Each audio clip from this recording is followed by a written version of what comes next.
first time I was listed for this price was in 2013. So this is 10 years now. But the price has been in operation for over 20 years. So to have a Nigerian institution that has the presence of mind to keep doing this every year, scaling it up, improving from year to year, it's a wonderful thing. And my prayer is that they should keep it up. Okay? It's a wonderful thing that this prize has the best reward system for creative writing in the country. Okay? And that from year to year, it inspires people to produce works and aim to get a prize. So, I urge other individuals and institutions that have the capacity to create other literary prizes like this to do so that we have at least multiplicity of worthy prizes for creative writing in the country, and people can take time to compete for them. So I pray that the LNG's business will continue to thrive, so that they continue to invest in the prize, and much more than so, that the administrators will have the presence of mind to understand that doing this is worthwhile, and they should sustain it for perpetuity. Okay, I do know that you're trying to run away. That's why you seem to be answering all my questions. But I'm going to ask you, did you think you are going to get on the long list of 11 for the prize for drama this year? Okay, so the first time I got on the long list for drama was in 2018. And people had said, oh, Barry Gomba is a poet. So how did he... at the risk of sounding hubristic, I think I invest enough effort, excellence, commitment in the work that I produce and then enter into the competition every year.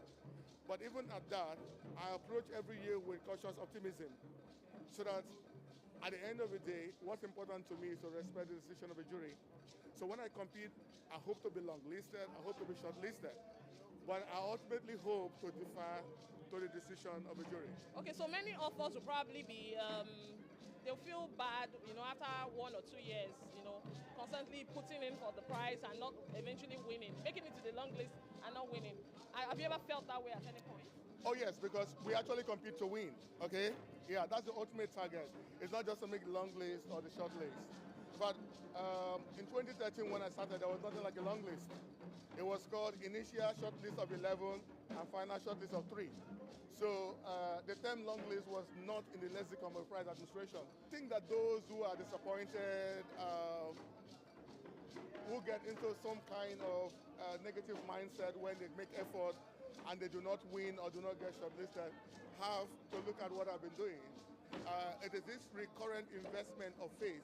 I may not like the decision of the judges all the time, but I understand that the prize represents something bigger than the decision of the judges. And they should keep producing works of excellence. And if they have a work that they think deserves to be entered into the competition, they should look away from whatever has unsettled them in the past and enter their work into the competition. It's a worthy thing to do. Thank you very much for talking to me, and congratulations again. I do hope you win this year. I hope I win too. Okay, that's it for Mr. Barry Gomba. We'll have the next author shortly.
I'll be running to you, running to you. Anywhere that is just full.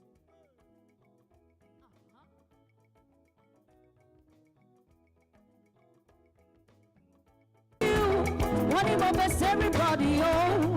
And it's because of your comfort. And anytime when I'm out of control, you hold me, and you never let go. Wanna get so, my baby boy, yeah. All the boys you've been fighting, and I'll be riding with you. I'm a bit small, but I'm mighty, and I'll be riding for you. And anyone when they love you, yeah, loving you, call it a big love.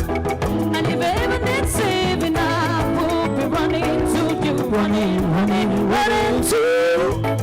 I'm running to you, running to you. Anywhere that you go, running to you. I'll be running to you, running to you. Anywhere that you go to, yeah.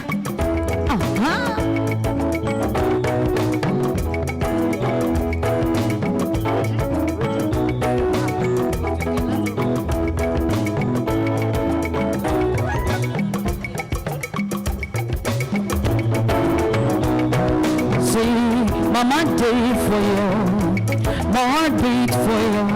Anytime when I think of you, I don't know. I feel love again. I don't want to wait for days. Let me have your arms again, please. Oh, darling, my love. Oh my God, it's a wedding day. I'm so glad I found you. Someone to hold till eternity. Going on a meeting on the far away from you. Out of grace for your love. First let me say to you, I cannot wait to see you. You are the treasure I've been waiting for.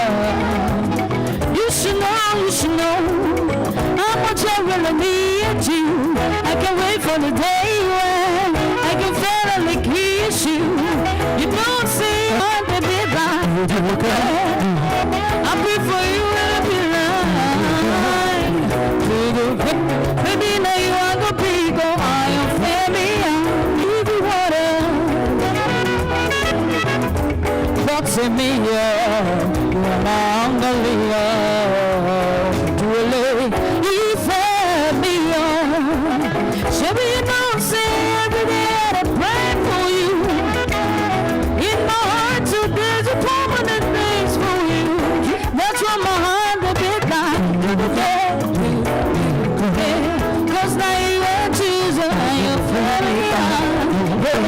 I pray for you and be right.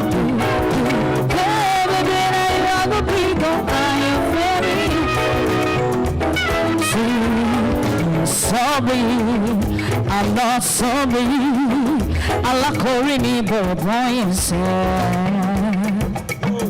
Should I try again? But I'm already to pay me. Money or Camille, holy coco. Sorry, sorry, running. Try to get it wrong. This will be another great song. Yeah, someone is on the find me one day. One day when the set too far away. One day, somebody's on to find me one day. One day when the set too far away. Yeah. Somebody's on to find me one day.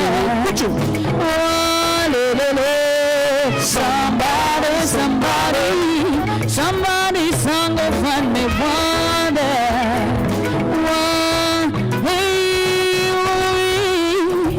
I'm not worried, so I'm all for embrace. We won't settle for whatever and live your life forever this way. My heart has been turned down. Call me holy coco. Show me, running. Trying to get it wrong. This will be another heartbreak song. Yeah, someone. It's a valid validation that I can go on to write and write, dream, wake up and write, and also continue to teach, which is also what I like to do apart from writing. Okay. So if you do win, what do you plan to do with the money? $100,000 is a lot of money. What do you plan to do with it? Yeah, we are going to first. The idea of winning is in the hand of the judges, which we have trusted over the years, right? MFA at the University of Iowa in America. And part of the idea is that we should build up more theaters in Nigeria. Even though we have some challenges like insecurity, there should be the idea of community theaters. I could begin by having a theater in my community. Okay. People should gather and see plays, just like we go to churches every Sunday. That would be very nice to see. Thank you very much for talking to me. Thank you so much. I'm grateful. Thank you.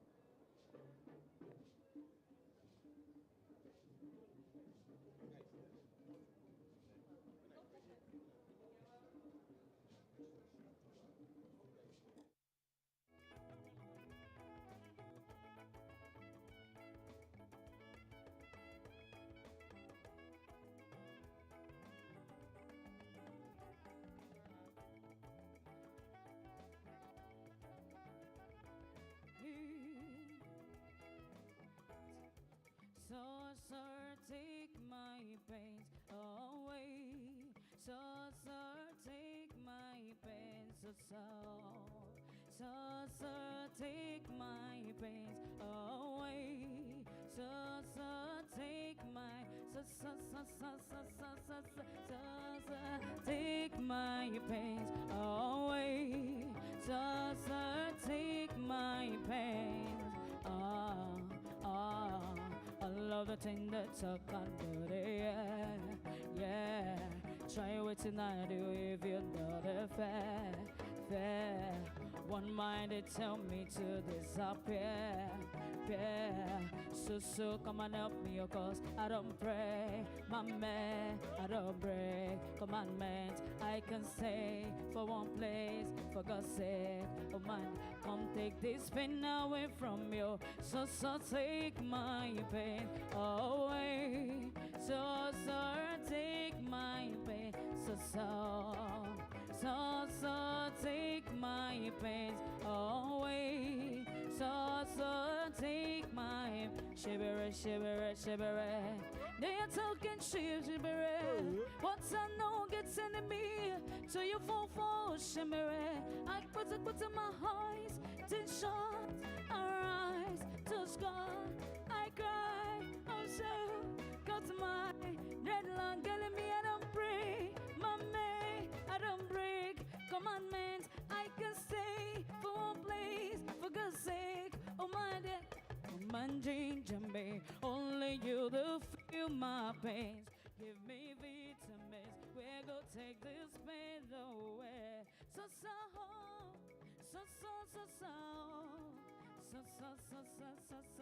we are so take my pain away. So take my pain.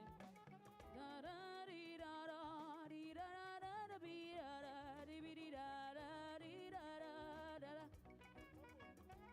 I say da da dee da da dee da da da da dee da da dee dee da da dee da da da da. Rota. Say just one taste and one thing, Marshall. Hey, what you give me is not enough. Hey, you know, send me, I know I'm falling in love, Shelley. What you give me is not enough. Oh, baby, I'm getting jealous. Don't wanna sit there with anybody. Oh, I'm getting jealous already. I'm getting jealous, baby. I'm getting jealous. Don't wanna see you with anybody. Oh, I'm getting jealous already. Rota. Baby girl with a melody, take it easy, shift up a minute. I wanna love you forever. This your love is all I need. Cause I'm falling for you, falling. Hey. Yes, I'm falling for you, falling. Yeah. Oh baby, I'm getting jealous. Don't wanna see you with anybody. Oh, I'm getting jealous already. I'm getting jealous, baby. I'm getting jealous.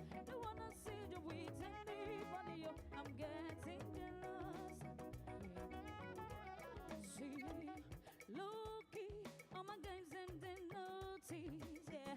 I'm not joking. All my guys them know me. Since all seas, I've been writing this song breeze. I know be OG, but if you ask them know me. I know the blow trees, oh you know you belong. Music tells me, just know these and no peace. I the lucky, but I'm never lonely. Sexy ladies, go and feel me slowly. Now the love you see, now you meant to deliver. I be get to buy up a sit down. Fear nobody, only Jehovah. Take that on and go far. Who's a bomb at the labor? Shut your tongue to me in the sheets. Bandana, no repeat it too back.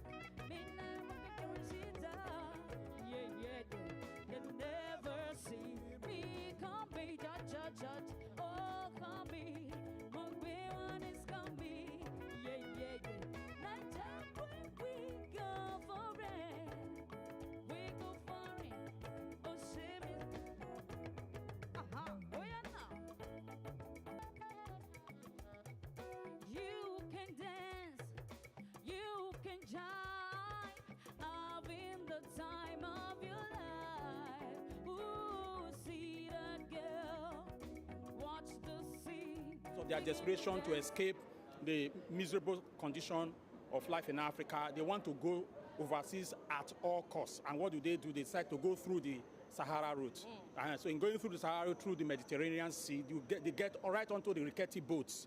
And sometimes these boats capsize and, and they get drowned. So that's exactly what the boat people is all about. Okay, so I understand that the beauty of drama is when it's interpreted, in a stage play or something.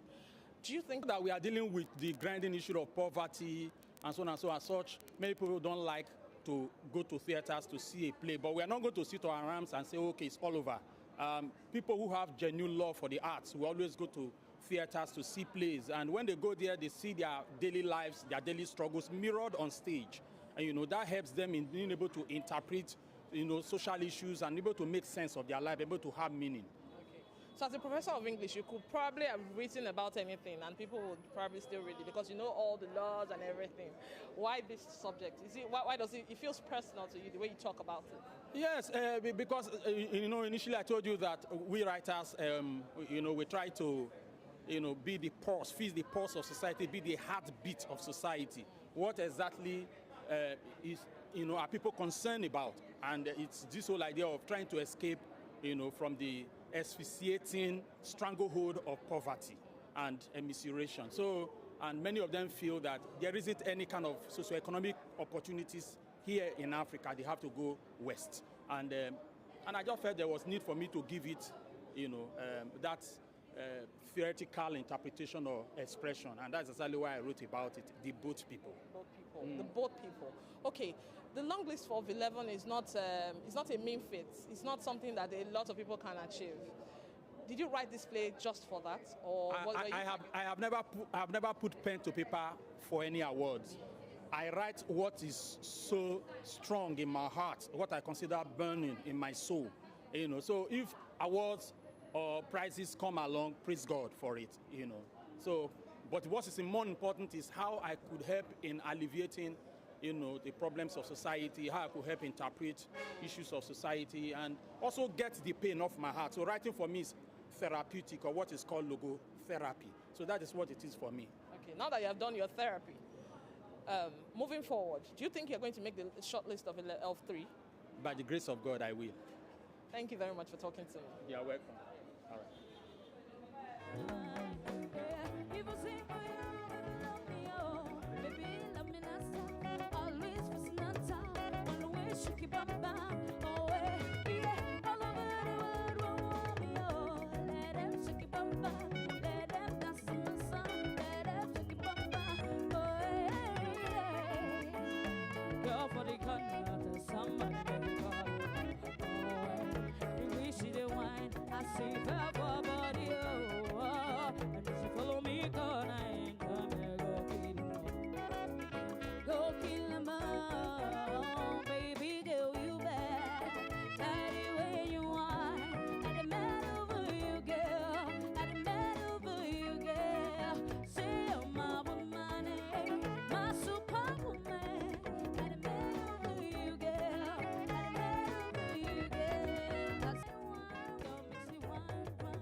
special type of feeling that I feel when I'm with you. Oh, don't call me anytime when I'm with you. Hey, I want your heart and soul and on your body too. Yeah. I can't let you go. I begin to fall in. Yeah. Oh, yeah, as I they call you, make you inside. As I they call you, make you inside. Yeah. I begin to fall in love. Oh, yeah, as I they call you, make you inside. As I they call you, make you inside. Yeah. I begin to fall in love. My friends, they ask me, say, oh, but what is the matter? Give up. Me under told them, say, now you to make my scatter. I used to lie to my friend and I'll always be a player. Ever since I set my eyes on you, I begin to fall in love. So they call you, make you inside. So they call you, make you inside. I begin to fall in love. Oh, yeah, so they call you, make you inside. So they call you, make you inside. I begin to fall in love. Hey, hey,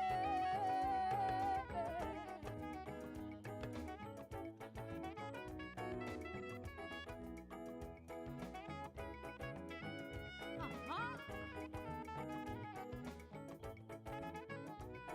Hey, I'ma get no so. Say you want capture my soul. I'ma get no so. Say you want one balamba. Yeah, I'ma get no balamba. Peru, para.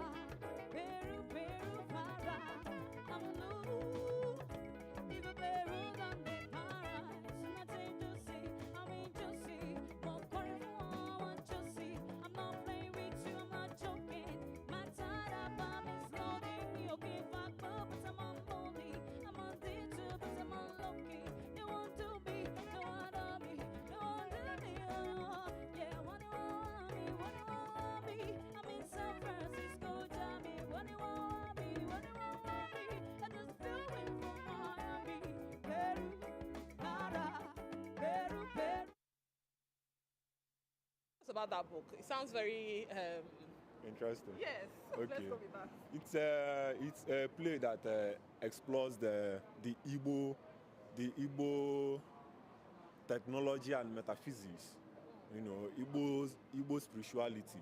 You know, so these young guys, you know, where they went about getting old women to come and, you know, enter for the prayers and, you know, this type of thing. And then, so through these women, right, and the man, the acclaimed wizard, you know, we discovered the Igbo technology or the Igbo metaphysics that had been in, or that has been in.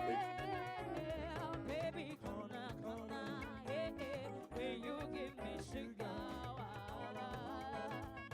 yeah, my Germanals, yeah, my Germanals, my Germanals, my Germanals, yeah, my Germanals, my Germanals, my Germanals, my Germanals.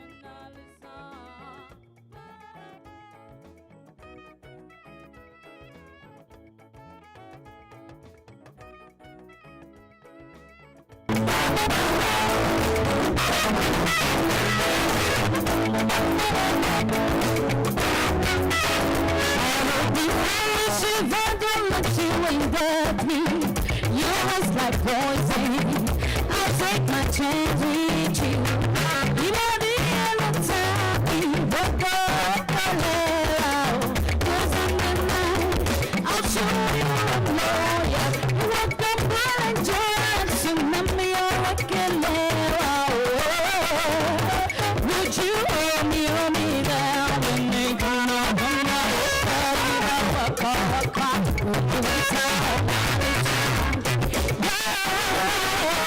Baby, come on.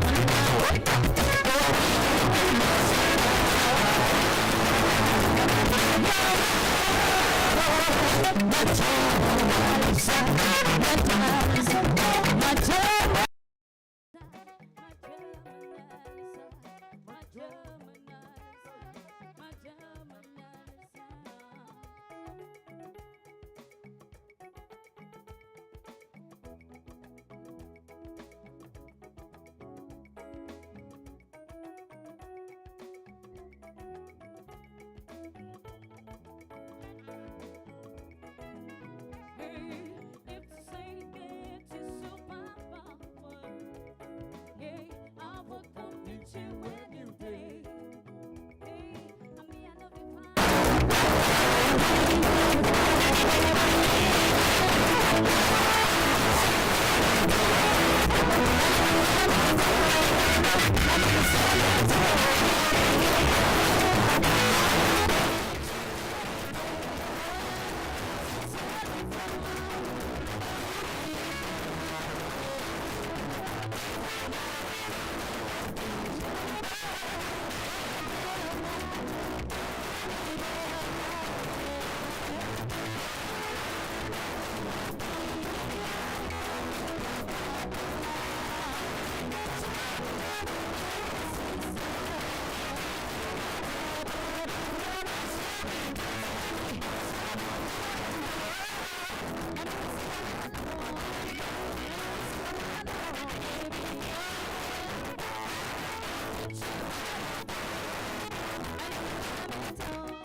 Tell me where you day.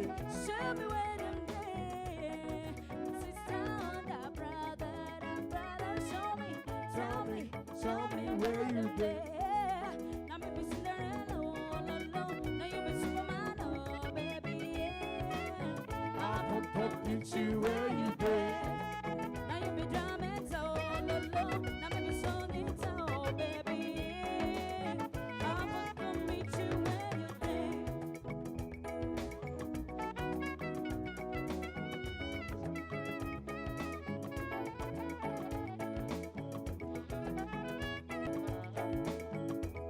Are you ready now? That's how we roll, yeah. Yeah, boy.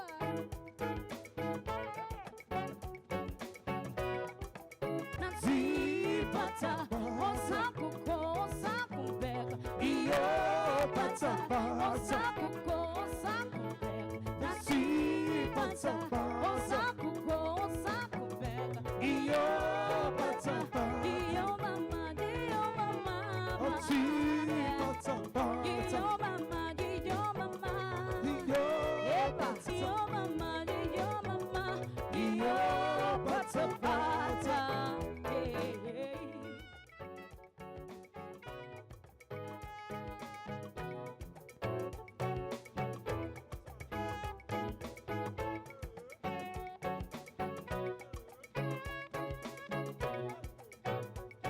Yeah, osakuko, osakubeka. Nazipata, osakuko, osakubeka. Iyo patapata. Osakuko, osakubeka. Nazipata. Osakuko, osakubeka. Iyo Heals your body, heals your soul, and heals your spirit, and makes you holy. Those are my two best authors. That's a very diplomatic answer, but I'll take it. Okay, so for this year, what are you looking for? Excitement. The thing is that we try not to get involved in the process as a company because, I mean, for us, excellence is one of our core values.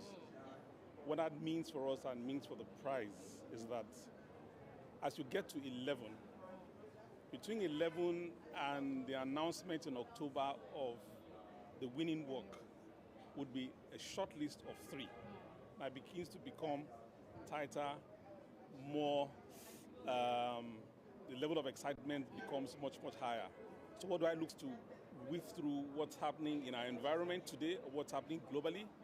And of course, thirdly, ease of reading whatever. You have the advisory board that decides what should happen. I recall there was a particular year we didn't have a winner, we didn't have winners, and it was agreed that we should put something in place as a stopgap to build some skills. We had a writers' workshop, and what where improvement needs to be done, and of course what the advisory board decides to advise that we should do beyond just keeping the money, right? Okay, good. Okay, so year after year, you hold this prize in different genres of literature, and it's not easy when you look at the economy that we are in. You know, how do you keep sustaining? How does Nlng keep doing this? You know, keep rewarding writers, keep rewarding excellence in literature. How do they keep doing this? So we have, our tagline is a globally competitive LNG company helping to build a better Nigeria. I think the catch thing there is helping to build a better Nigeria. The commitment remains, whatever happens, where we, as a successful company, through excellence, we believe that we will continue to maintain and retain the commitment we've made to improve the quality of work. So if you have an excellent LNG company in Nigeria, doing business globally, we also expect that same excellence in the work that we see from writers. So don't you worry, we'll continue to support the prize. We will continue to support the prize. Thank you very much, sir. Thank you. Final question from me. How does it make you feel? This year we had 143 entries. How does it make you feel every year when you see that the number of entries, coming in each year, rises and keeps rising? How does it make you feel as a literature lover? Look, two things. One, it means that more people are interested, more people know what to do to write better. Not just the writing, editing, proofreading, publishing, marketing, and all of that. So there's a whole push from that perspective. So that's one. The second one for me is, come on, somebody has to win, and somebody will win. I look forward to that. Thank you very much for talking.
Kind of like a story that is how am I going to say it now? It's something that we're familiar with in Nigeria.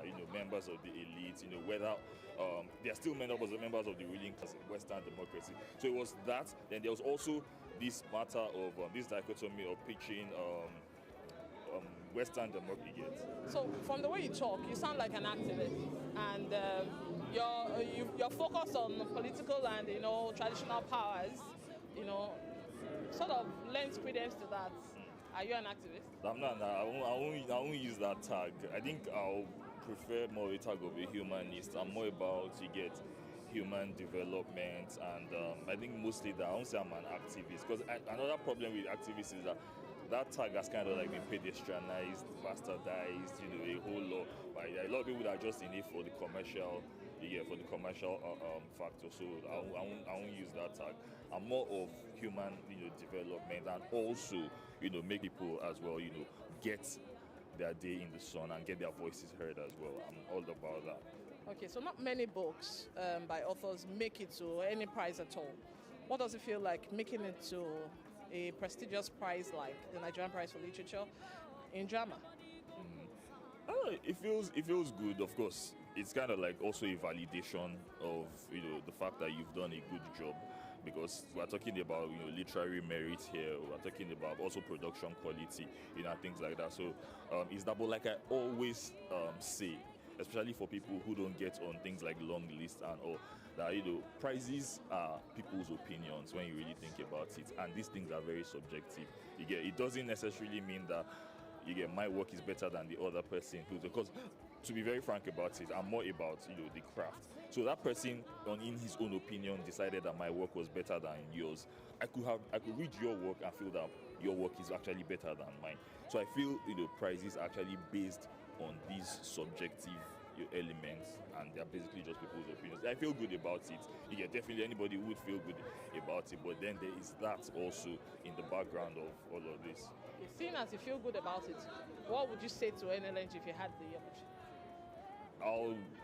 First of all, I'll express my gratitude, because out of 143, I think, they picked mine to be part of them. So first of all, gratitude to them, to the judges. Then, like you said, to Nlng, first of all, really utmost gratitude. And this is not pandering because they picked and all. We were talking about it, and that was some of the things I expressed. There are not many prizes that actually give playwriting, give drama any kind of limelight or any kind of attention at all. They're just a few. I can count them on one hand. I can count them on two fingers. Let's just say that. And of course, of all of them, this is the most prestigious of it. And like I said, I'm not just saying that. I keep saying it. And we are very grateful as dramatists, as playwrights, as theatre practitioners for that. We don't get a lot of that.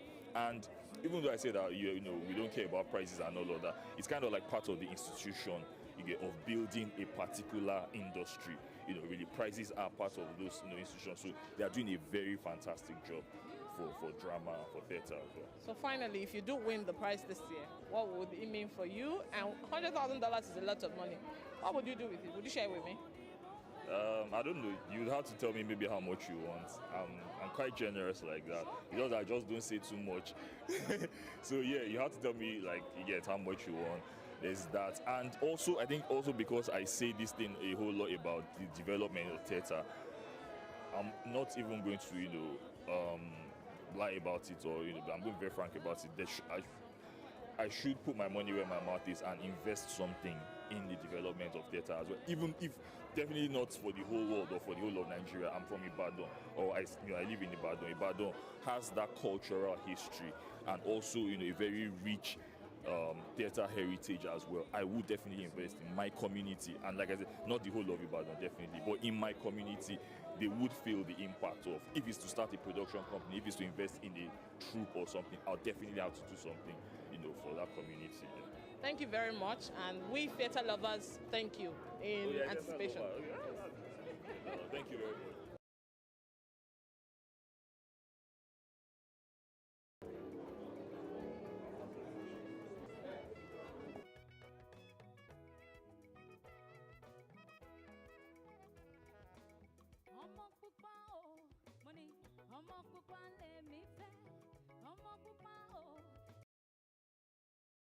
Money, ọmọ pupa o, ọmọ pupa lèmi fẹ́, ọmọ pupa o, jọ̀wọ́ mo fẹ́ràn rẹ o. Mo ní tí bá dé London, máa wá fún ọbẹ̀ ránṣẹ́, ọmọ pupa o, jọ̀wọ́ mo fẹ́ràn rẹ o. Ọmọ pupa o, ọmọ pupa lèmi fẹ́, ọmọ pupa o, jọ̀wọ́ mo fẹ́ràn rẹ o.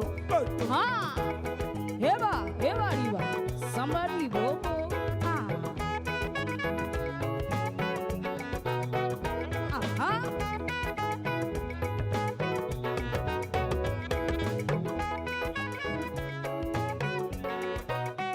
Money, see but the London. Oh, sure. Ma wa for one ránṣẹ́, ọmọ pupa o, jọ̀wọ́ mo fẹ́ràn rẹ o. Money, see but the London. Ma wa for one ránṣẹ́, ọmọ pupa o, jọ̀wọ́ mo fẹ́ràn rẹ o. Ọmọ pupa. Ọmọ pupa lèmi, oní dòdò, oní mọ́ínmọ́ín. Nígbà tí ó ta, ó gbé wẹ́kọ̀lẹ̀. Ẹ̀wà wò já ní àfíàjì. Mo ní oní dòdò, oní mọ́ínmọ́ín. Alákàrà, oní gúgúrú. Nígbà tí ó ta, ó gbé gbẹ́kẹ̀lẹ̀. Ẹ̀wà wò já ní àfíàjì. Èmi ti rí dókítà tó bínú yanjú. Èmi ti rí dókítà tó bínú yanjú. Aláìsàn ó wá bínú mọ́ bẹ́ẹ̀. Ẹ̀wọ̀n ẹ̀jẹ̀ lọ sí bítù yẹn. Onídòdò, onímọ̀ọ́mọ̀. Onídòdò, onímọ̀ọ́mọ̀. Nígbà tí ó ta, ó gbé gbọ́kànlẹ̀. Ẹ̀wà wò já ní láfíà. Mo ní àtìyé tàtàyé, àtìyé tàtàyé. Yepa.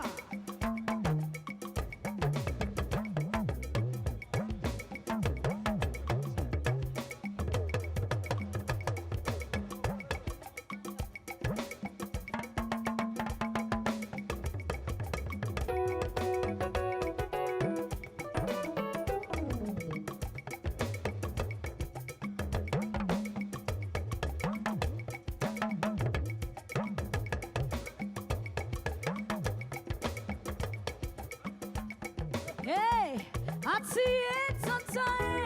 Àtìyé tàtàyé. Ekpe, ekpe. Tàtàyé. Ekpe, ekpe. Tàtàyé. Ekpe, ekpe. Tàtàyé. Ekpe, ekpe. Tàtàyé. Sisi onídòdò. Tàtàsí. Sisi onídòdò. Tàtàsí. Sisi onídòdò. Tàtàsí. Sisi onídòdò. Tàtàsí. Ekpe, ekpe. Tàtàyé. Ekpe, ekpe. Ekpe, ekpe. Ekpe, ekpe. Ekpe, ekpe. Tàtàyé. Ekpe, ekpe. Ekpe, ekpe. Ekpe, ekpe. Tàtàyé. Tàtàyé. Tàtàyé. Ebe ebe. Tàtàyé. Egbe egbe. Tàtàyé. Ebe ebe. Tàtàyé. Tàtàyé. Tàtàyé.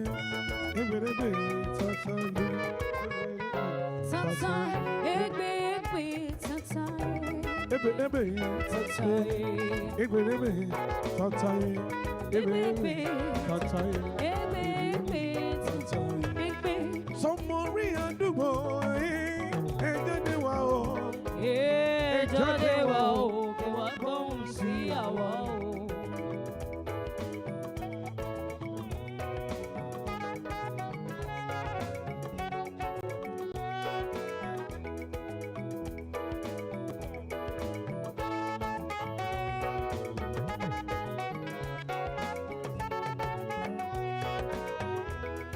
Sọmọrí àdúgbò ẹ̀jẹ̀ wa o. Ẹ̀jẹ̀ wa o. kí wá gbóhùn sí àwa o. Màmá jí lówùúrọ̀ kùtù, màmá mi tọrọ ọmọ. Tẹ́ bá ń tọrọ ọmọ lọ́wọ́ Elédùmarè. Bẹ́ẹ̀ jí lówùúrọ̀ kùtùkùtù, bẹ́ẹ̀ bá mi tọrọ ọmọ, bẹ́ẹ̀ bá tọrọ ọmọ lọ́wọ́ Elédùmarè. Elédùmarè kò fún wa lọ́mọ, Kò fún wa lọ́mọ tí yóò wọlé dé wa o. mo ní Elédùmarè kò fún wa lọ́mọ ẹ̀rọ̀lẹ́ o. Tí yóò wọlé dé wa o títí dọjọ́ alẹ́ o. Mo ní ó sì ó lè lè. Tí yóò lélẹ̀ o. Sílò lè lè yó. Tí yóò lélẹ̀ o. Ó sì yó. When Joanna, she runs the country. She runs the government and the children's park. She's a skeleton. See, she got a system they call a pattern. Putting her brother in a subjection. And maybe pressure will make Joanna see that everybody must to leave us one. Give me hope, give me hope, give me hope. Joanna, give me hope. Joanna, give me hope. Joanna, for the morning comes. Say, give me hope. Joanna, give me hope. Joanna, hope before the morning comes. Give me hope, give me hope, give me hope. Joanna, give me hope. Joanna, give me hope. Joanna, hope before the morning comes. Hey, when Joanna, she runs the country, she runs the government and the children's park. She got a system they call a pattern, putting our brother in a subjection. And maybe pressure will make Joanna see that everybody must to leave us from. Give me hope, give me hope. Joanna, for the morning's come. Give me hope. Joanna, give me hope. Joanna, hope before the morning. Joanna, give me hope. Joanna, for the morning comes. Give me hope. Joanna, give me. It's a gentleman. Ladies and gentlemen, prepare yourself. Let's have a good time tonight. Everybody shake, shake, shake, shake, shake your body.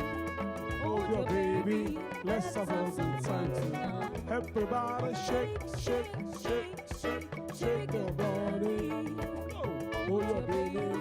Let's have a good time tonight.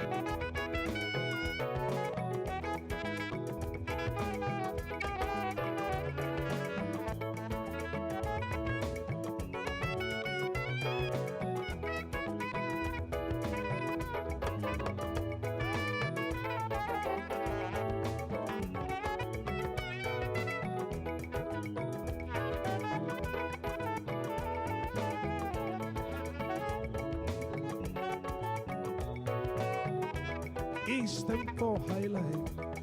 Ladies and gentlemen, prepare yourself. Let's have a good time tonight. Hey, it's time for highlight.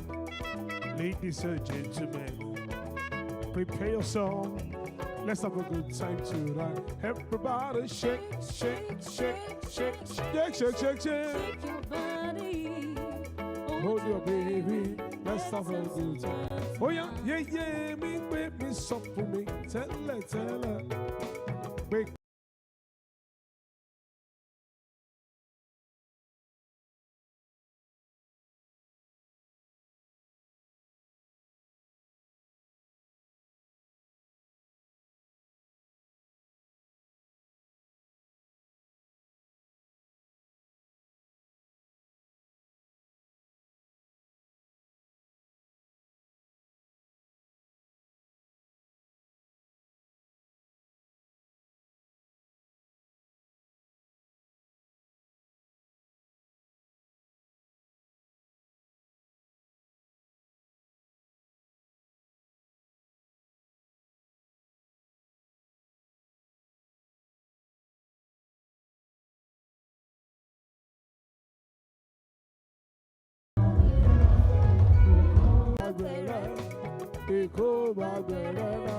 Blow.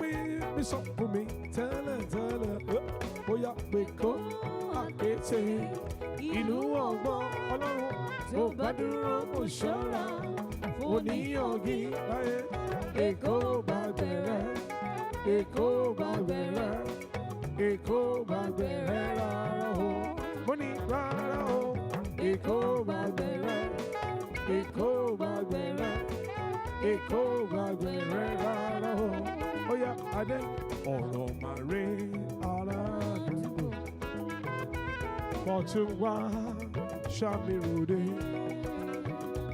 wọ́n wé yẹn lónílé gogoro onílé gogoro gbòde ọ̀rọ̀ màrí ọ̀sẹ̀ ọ̀rọ̀ màrí aládùúgbò fọ̀tún wá ṣàmìròdé.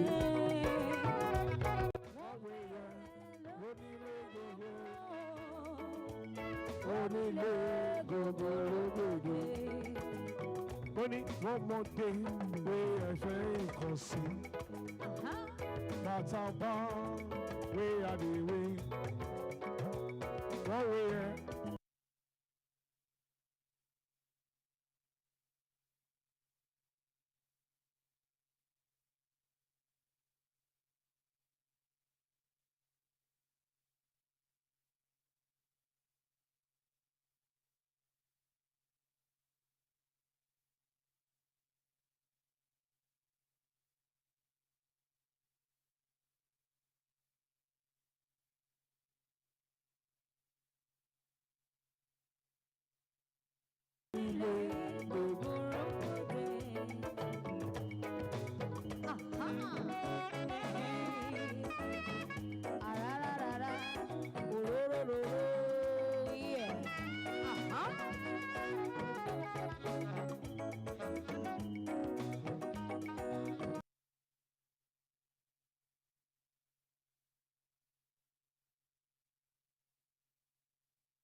Feeling good tonight, feeling good tonight. And then I'll be thinking God for life. Yeah, I cannot explain. I cannot explain. I'll be feeling good tonight, feeling good tonight. And then I'll be thanking God for life. Thanking God for life. I cannot explain.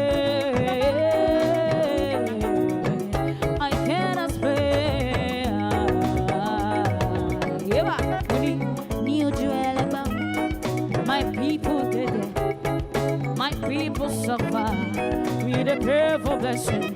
Yeah, new jewel above.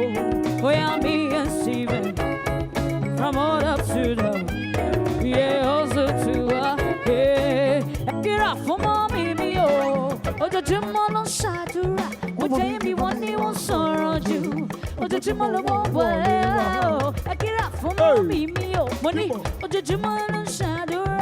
Would Jamie one day won't sorrow you. Money, money, money, yeah. Feeling good tonight. Then I'll be thinking of life. I can't explain. I can't explain.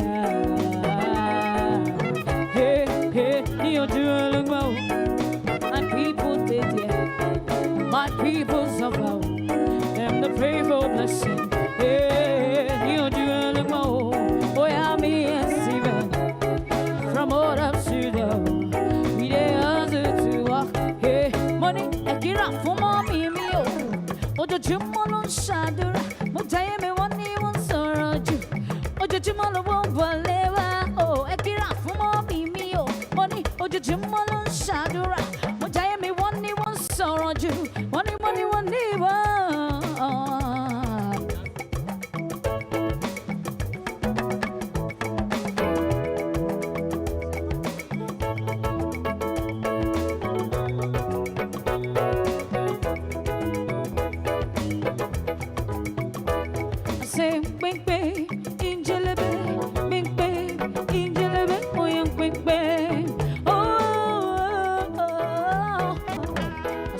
police for your case. I go to court for your case. I on the job for your case. Enter water for your case. I'm on the job for your case. I go to church for your case. Anything you want, baby, got for your, oh yeah, for your case, yo. For your case, yo. Oh, no. For your case, yo. For your case, yo. Yeah, cause my papa no be down go take.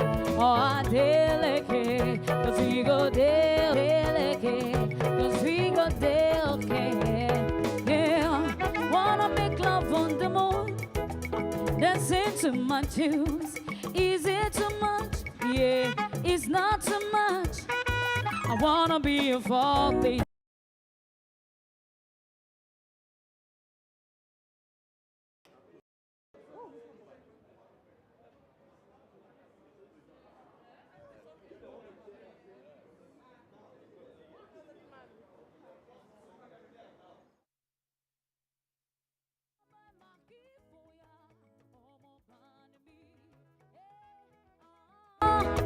I wanna be a billionaire, billionaire, yeah, yeah, yeah, yeah, yeah, yeah. I wanna be a billionaire, yeah, yeah.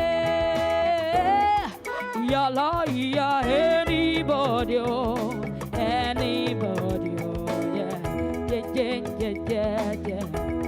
I didn't go Luri Major, yeah, yeah, yeah, yeah. I wanna be a billionaire, billionaire, yeah, yeah, yeah, yeah, yeah. I wanna be a billionaire, billionaire, yeah, yeah, yeah. Thank you. Love you.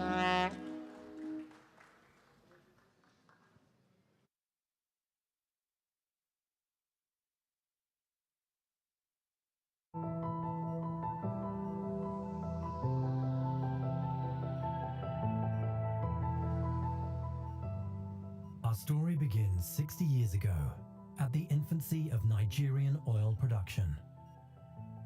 We were inspired by the idea of capturing and preventing the hazards of its byproduct, flared gas, triggering a time for change.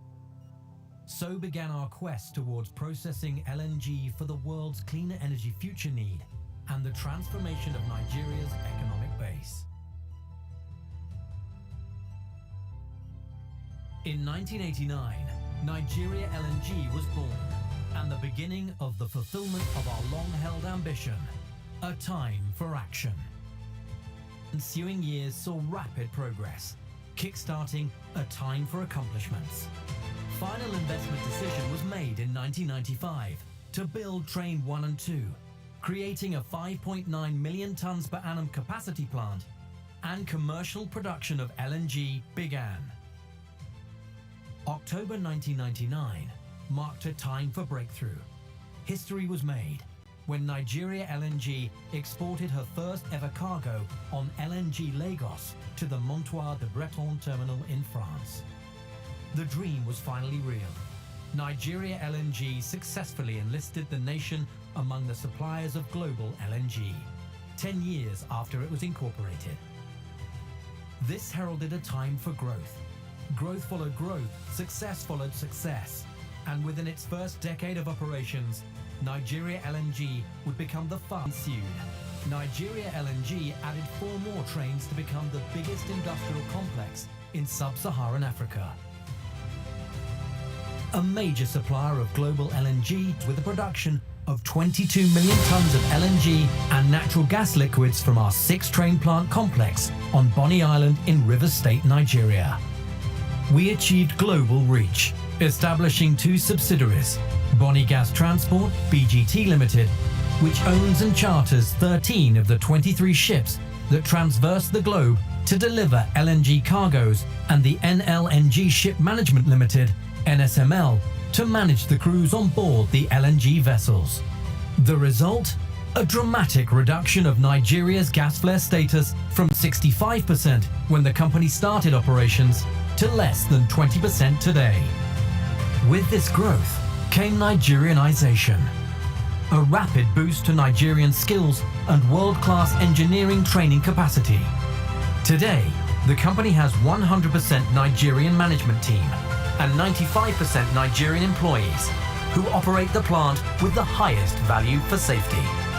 With 22 million tons of production, Nigeria LNG has generated revenues of over $100 billion to date, returning more than $15 billion to stakeholders in dividends and contributing an excess of $6.5 billion in taxes to the nation since we started operations, allowing us to participate actively in national investment.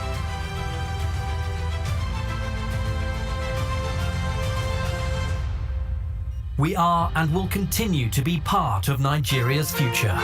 We continue to pursue our passion for community development, investing significantly in infrastructure development with plans to co-finance a 120 billion naira Bonny-Bodo Road project to connect Bonny Island to the mainland, representing the highest single investment ever on a CSR project in the country.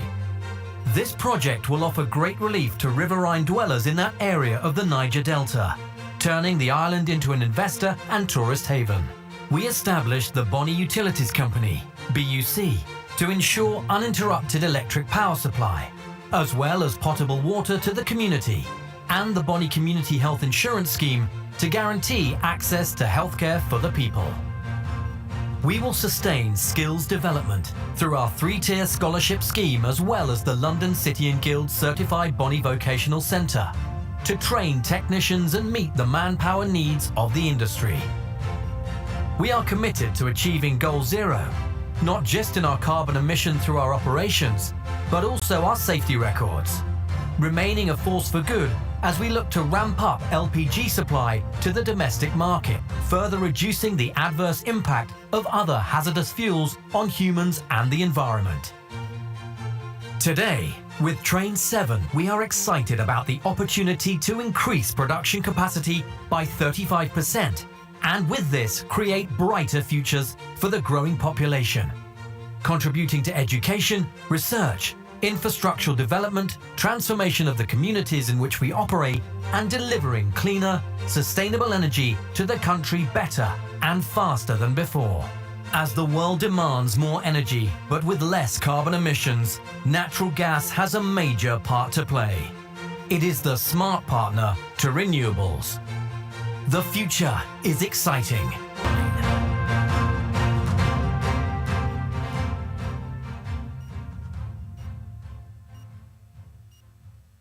All right. Good afternoon, ladies and gentlemen.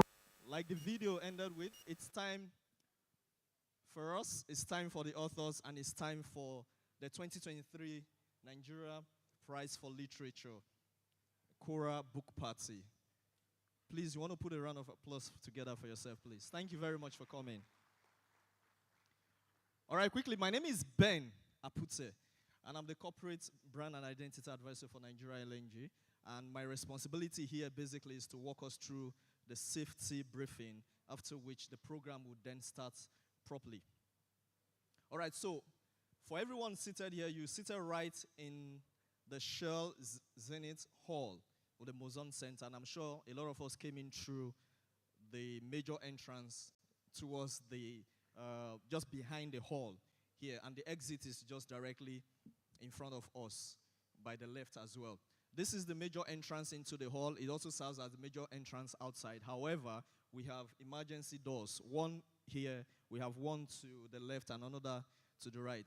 Now, to my right is the lavatory for men, and of course, to my left is the lavatory for female. I'm going to repeat that again for emphasis sake. To the left is the lavatory for female, and to the right is the lavatory for men. If you watch me while I was coming up the staircase, I had to use the handrail. So we have handrail built there. Please, you want to ensure that you use your handrail while you come in. Lastly, the security bit. Ensure wherever you're going to, you go with your personal effects, your phones, your bags. Please ensure you go with them, or you hand it over to people that are trusted. Thank you very much for coming. A round of applause for yourself once again. All right, so what I'm going to do quickly is to yield the floor to the anchor who will be helping us drive or pilot the affairs of tonight, or this afternoon rather. Is no other person than he's a veteran, and I think he needs no introduction because we all know him, but then I'm still going to do the honors. He's trained as a performing artist and has practiced since 1979 as an actor, dancer, director, culture producer. Somebody said, so what is he doing here? Since 1979. He graduated with specialized interest in dramatic theories and literary criticism from the University of Ibadan. And that was in 1986. He has been the program chairman of the Committee of Relevant Arts, CORA, since 1991, and serving as the director of Lagos Book and Art Festival, Laba, since 1999. Now, his bio is really, really heavy. But to really drive the conversation today around the feast, which happens to be the biggest feast in the whole world, arguably on the planet Earth, about literature, is one man who is going to help us drive the entire conversation, helping us to feast on intellectual minds via their intellectual work. So we just want to welcome every member of the literati community, everybody here, guests, special guests, and everyone, friends that are here and family. We just want to say thank you. And as we say thank you, please put your hands together as I make welcome Mr. Jaman Oladejo.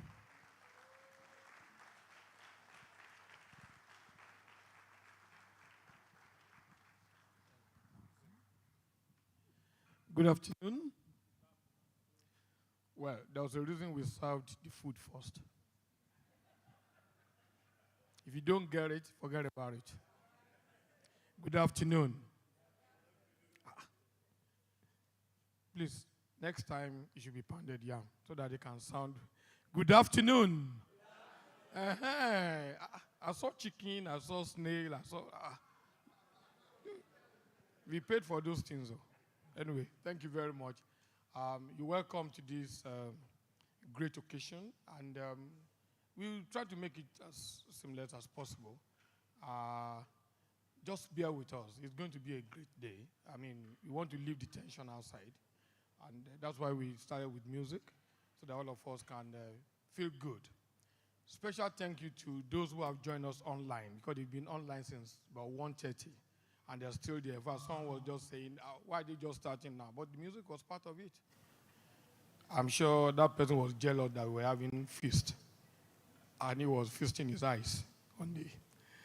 But we'll give them snacks. But thank you very much for joining us online. Our two writers who are online, we thank you very much. All our guests. And there are about 50 people there now, and more people are still joining. I have a protocol list, but I'm going to reverse it. I should have done this with Ben. I would like to first of all pay tribute to the long-listed writers. I think they are the main reason why we're here today. Please, a big round of applause for them. If you don't mind, can you just stand up wherever you are? The writers, please. It's because of them we are here. Thank you very much. And as we tell them, and for those who are online, two of them are online, one person is not here. You can sit down. We tell them that if you are declared the best 11 out of almost 150 entries, then you are simply the very best playwrights, dramatists that we have in the country today. Thank you very much for being here. The prayer we always give is that may the best writer and the best resource person win at the end of the day. To you shortly. Well, I wanted to play some quick game, but so that they will invite us again next year. Let me start by recognizing the sponsors of the prize. It's not easy to have 1,000 USD, not 1,000 Nigerian dollar. $100,000. That's the price. It's the biggest on the continent.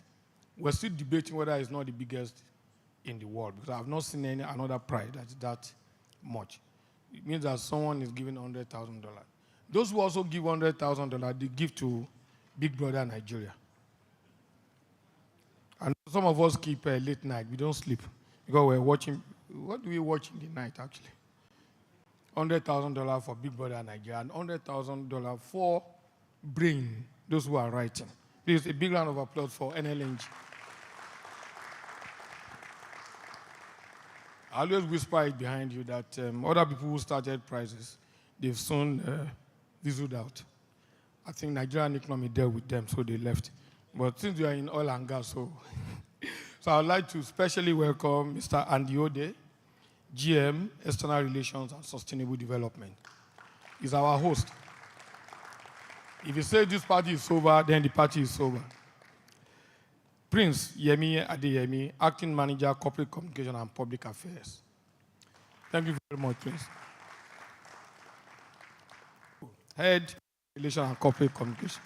We come way. So we thank our friends in the media. There are so many of them here who are actually helping us to do this. There's so many that if I mention them now, it look like we're discriminating. But I know that we have Rhythm, Classic FM, Vanguard, This Day, The Guardian, Business Day, Tribune, Daylight, Daily Trust. All of them are here. And Rise TV is there. Thank you very much, all of you in the media, for being here. And those I didn't mention, please, just bear with us. We have stakeholders also in the media. Channels TV Book Club. They do this for us every year. Channels, thank you very much. Kule Kasumu, Biro Emi Adekule, and all of them. Then our special invitees. We always say this is a book party. So we try to make it a literary party. I think it's the biggest party for literary activists and writers. So I know what I'm saying because we've been hosting the Lagos Book and Art Festival, and we know that we struggle to get them there. But once it is Nlng, all of them will turn up. Let me start with Network of Book Clubs and Reading Promoters, NBRP, led by Richard Mama. Okay. National Association of Nigerian Theatre Arts Practitioners, NANTAP, ESCOs are members, because we're dealing with drama this year. I'm sure they're here. Association of Nigerian Authors, ESCOs and members who are here. Thank you. PEN, Poets, Essays and Novelists of Nigeria, the Nigerian Center, ESCO and member, Mr. Fulu Agoy. Thank you very much. Doctor. We have members of the Transcultural Writers Network. This is the first time I'm getting it right. The president and the members are here. I'm always getting it wrong. Transcultural Writers Network. They are here.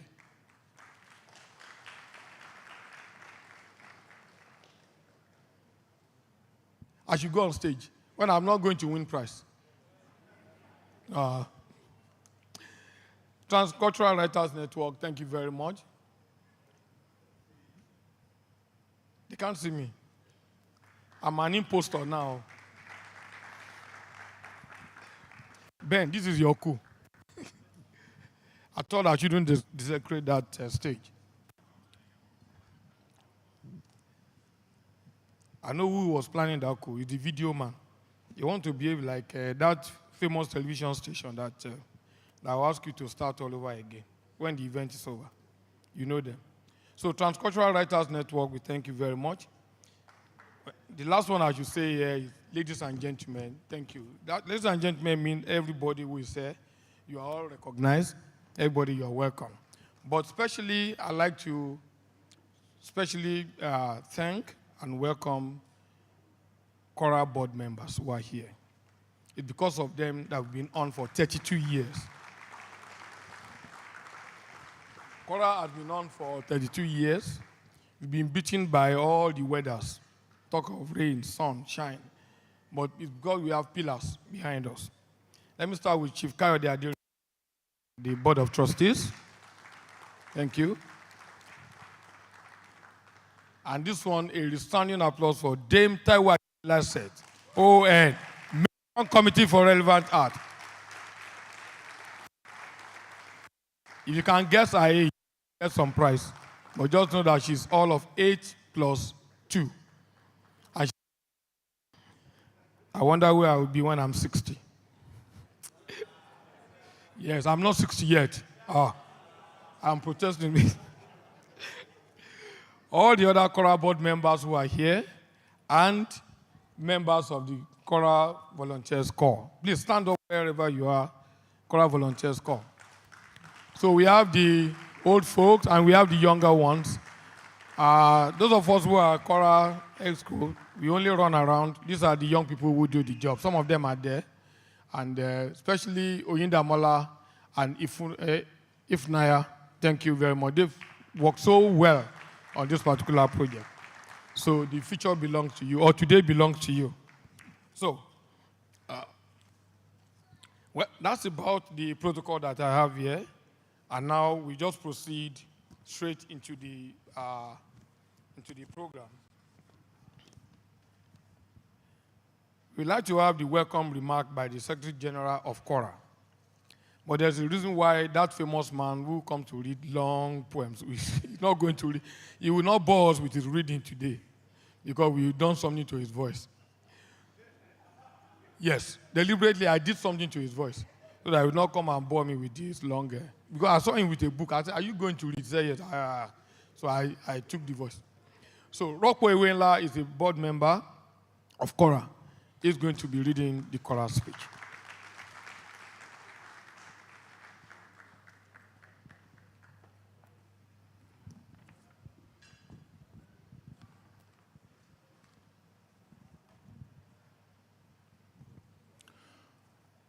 Yes, for the first time in any Cora event, Tony Akinyosho is not going to be reading because usually his excerpt is longer than the prepared speech. And I'm going to make that count today.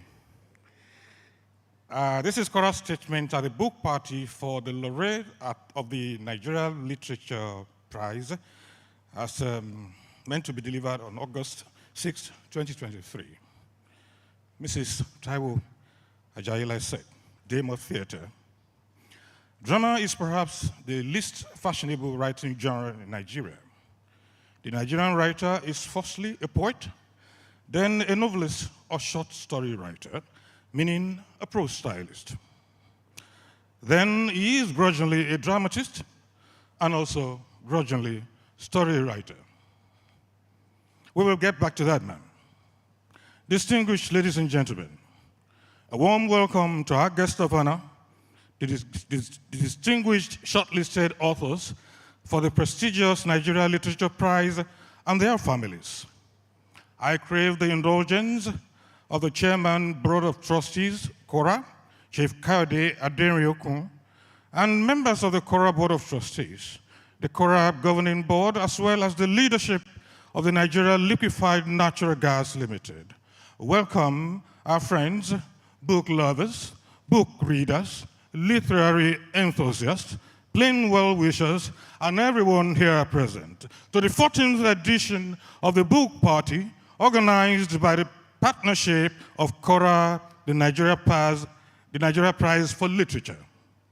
The last time we got together was August 6, 2022 at a hotel. It was a celebration of the shortlisted writers for poetry. We are here because a profitable Nigerian gas company decided that a way to spend some share of its profit is to enable the Nigerian reading space. I want to congratulate Nlng Limited, who are currently expanding their factories by 35% for the opportunity that the global market for gas continues to provide them, so that they have the incentive to continue to support the prize. As you all know, the Nigerian writer is firstly a poet, secondly a prose fiction stylist, thirdly a dramatist, and fourthly, sometimes a children's writer. The first book party, which took place in the scenic seaside premises of the Goethe Institute on Victoria Island in 2010, was organized after a review of the first 5 years of the prize. That was between 2004 and 2009. In response to calls that the prize should do more than a glamorous gala night in which one author got rich, but the Nigerian book trade and literary scene as a whole didn't seem elevated.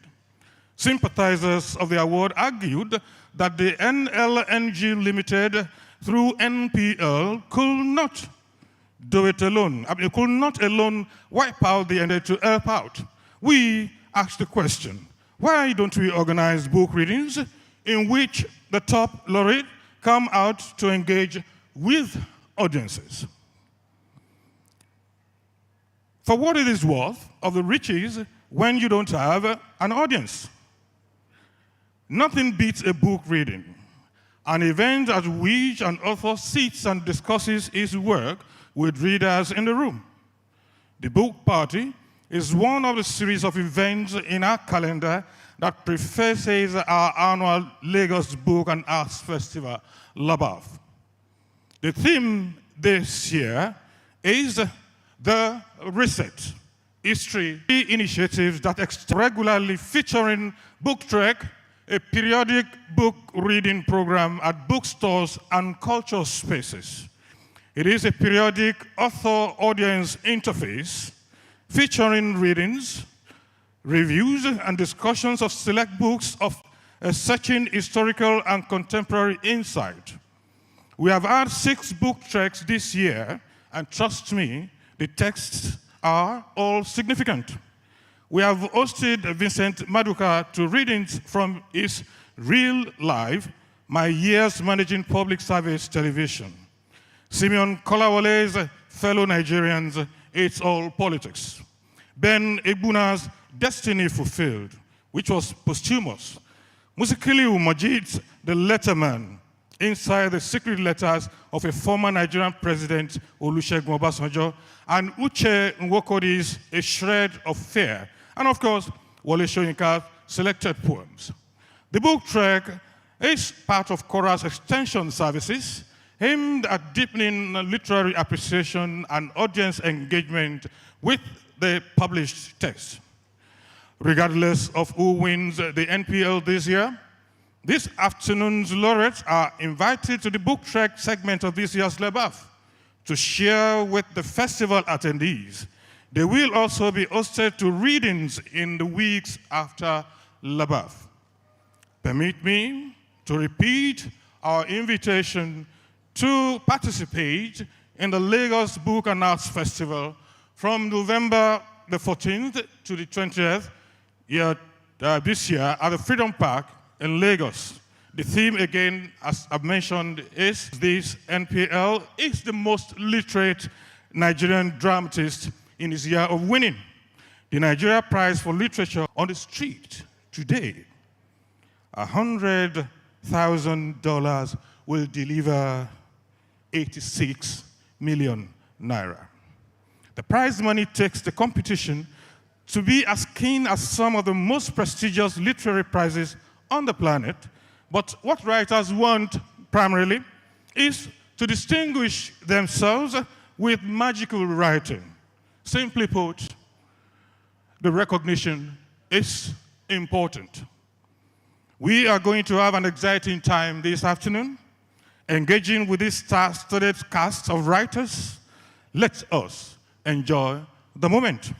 Again, let me crave the indulgence of the Cora Board of Trustees to invite all the laureates here, regardless of whoever wins, and every member in this, every participant in this hall today, to the Lagos Book and Arts Festival in November. Thank you very much.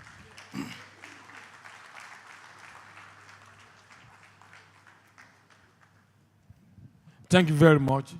Rocco Ewinlab, also poet, writer. The next assignment is very simple. I don't know why they want to make me a star. I should go on stage. I am not a star. I drink, okay. I am not a star. I want to expose myself. So the next person to come on stage is our sponsor to give the address, GM External Relations and Sustainable Development, Nlng, Andy Ode.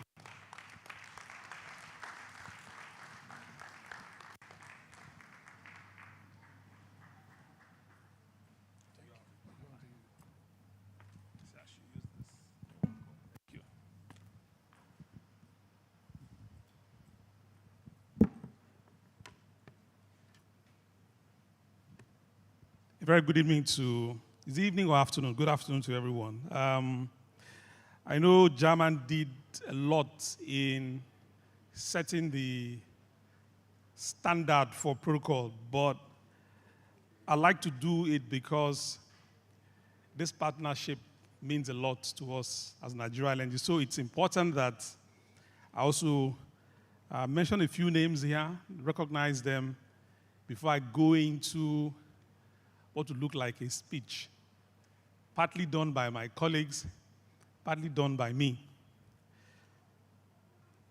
Chairman, Committee of Relevant Arts, Chief Kayode Aderinokun. A very good afternoon to you, sir.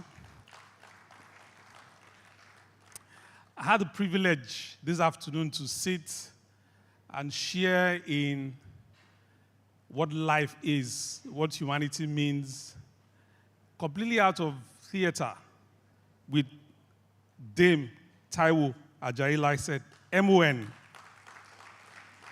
Matron, Committee of Relevant Arts. I know we have other board members of KORA today, so a very good afternoon to you.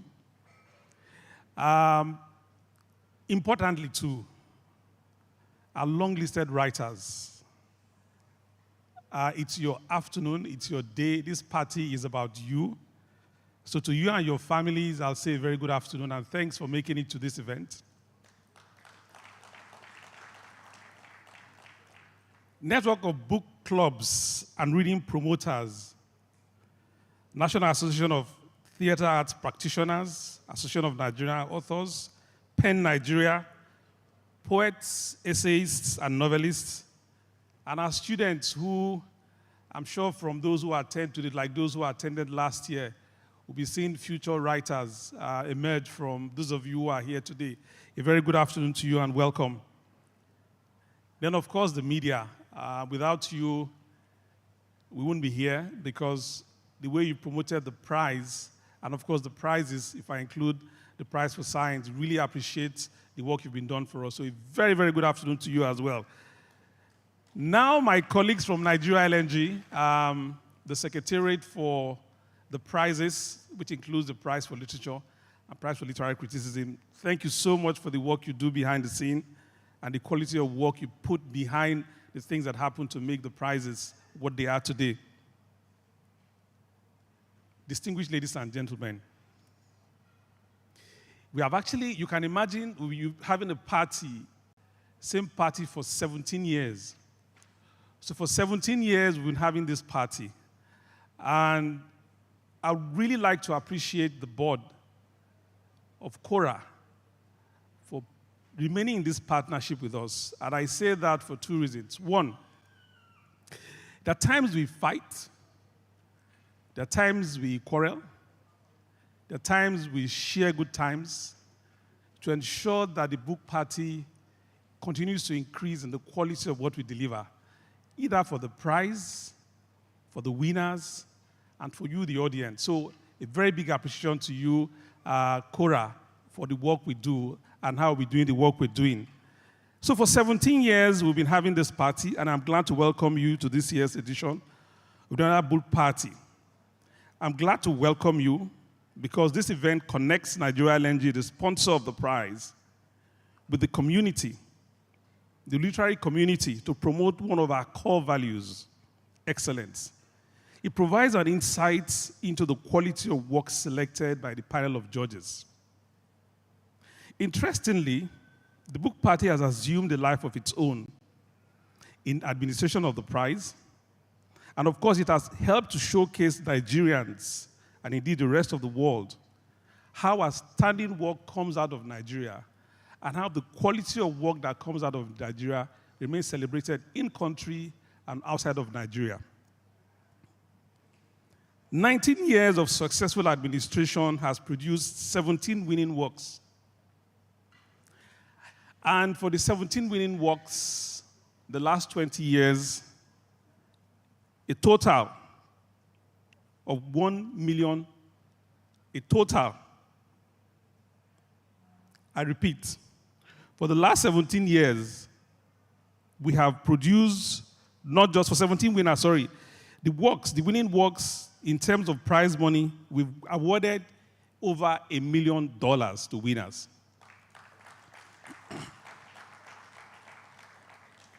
Today, the prize stands out as the biggest and most prestigious literary prize in Africa, and one of the world's biggest and most reputable prizes. We are happy that today presents an opportunity to interact with those 11 authors whose works have made it out of 143 entries. Today, we are just 2 steps away from announcing the winner with the $100,000 prize in October 2023. Why did we institute the Nigeria Prize for Literature and the Nigeria Prize for Literary Criticism in 2004? We were concerned that the standard of reading, writing, editing, proofreading, and publishing was drastically falling in Nigeria, a country that largely founded and dominated the African Writers series, a country that was also known to have produced reputable writers and winning works in years past. Today, we are glad that Nigeria can showcase great literary works published in Nigeria, works that portray excellent editing, proofreading, and publishing. Our library and bookshelves have enriched themselves with very many great works by Nigerian writers. The Nigeria Prize for Literature alone has received over 2,400 entries to date in 4 genres, and many of them are top quality work. An appreciation to those who have presented their works for review.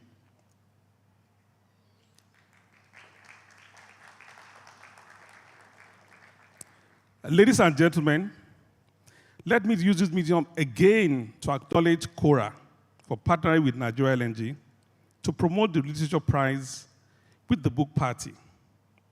I also thank the Lagos Book and Art Festival, the Rainbow Book Club, and others who have supported in promoting the prizes. Their contributions have indeed had huge impacts on the Nigeria Prize for Literature, which promotes academic scholarship in literature in Nigeria. Now, to Adeniji, Victor Duga, Obare Gomba, Chita Ibekwe, Christopher Anyoku, Abuchi Modelim, Abidem Abolaji Ojomu, Bode Showande, Olubumi, Familoni, Olatumbosi Taufik, and Henry Akubiro. I say congratulations to you for making the long list of 11. It's appreciation to the works.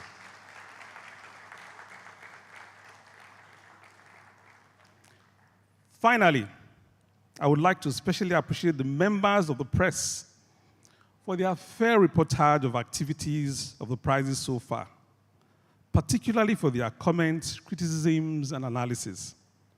Your invaluable contributions have strengthened the administration of the prize to ensure that it remains a prestigious prize.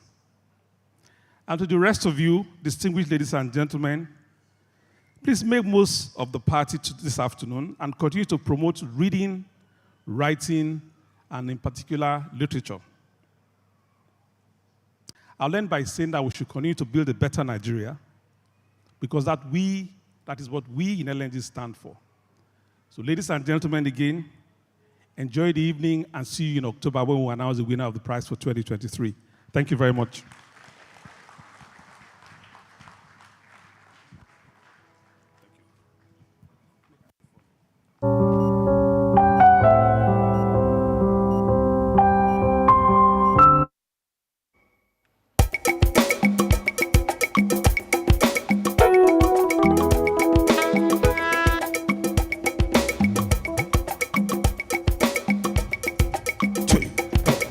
Me mind on fire, me soul on fire, feeling hot, hot, hot. Party people all around me, feeling hot, hot, hot. What to do on a night like this? Music sweet, I can resist. We need a party song. A phone down middle jam. A pretty rum boom boom boom. A pretty rum boom boom boom. Feeling hot, hot, hot. Feeling hot, hot, hot. Ole, ole, ole, sing. Ole, ole, ole, ole, ole, ole, ole, ole, ole, ole, ole, ole, ole, ole, ole, ole, ole, feeling hot, hot, hot. Feeling hot, hot, hot. See people dancing, see people rocking, feeling hot, hot, hot. Hey. See party people, all around me, feeling hot, hot, hot. Hey, what to do? Ole, ole, ole, ole, ole, ole, ole.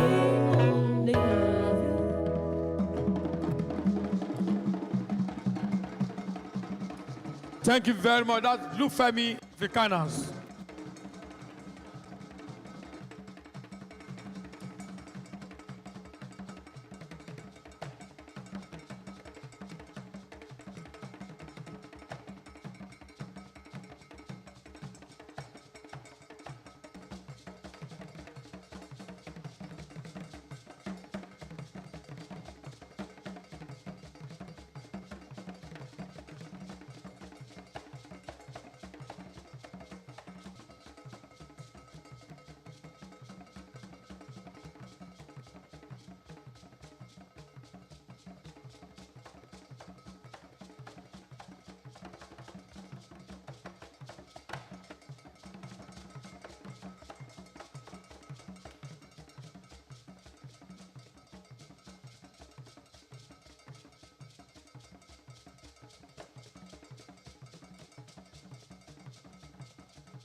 we get into the serious business of checking out the text and discussing the text of the 11 filmmaker, producer, troublemaker.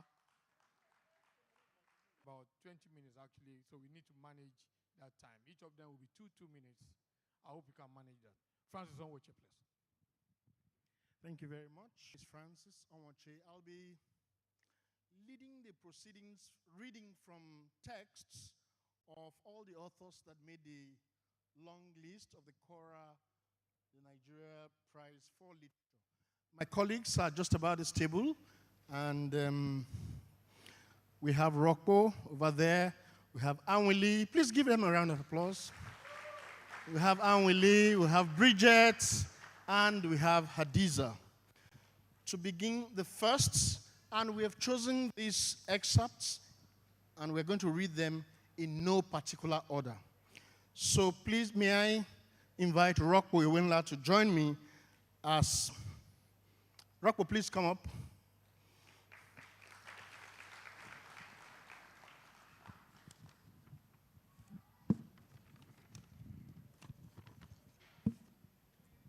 All right, so we start. Good afternoon, ladies and gentlemen. My name is Francis Onwoche, and I'm joined by Rocco Iwenla. Rocco and I will be reading excerpts from When Big Masquerades Dance Naked by Olubunmi Familoni. Are you crazy? Do you want me to lose my crown or even go to jail? What's wrong with you? How can you be saying such things in front of those fools? Can't you see they all want my throne and will do anything they can to get it? And you want to give it to them on a platter? I'm sorry, Your Highness, but you said they were your heirs.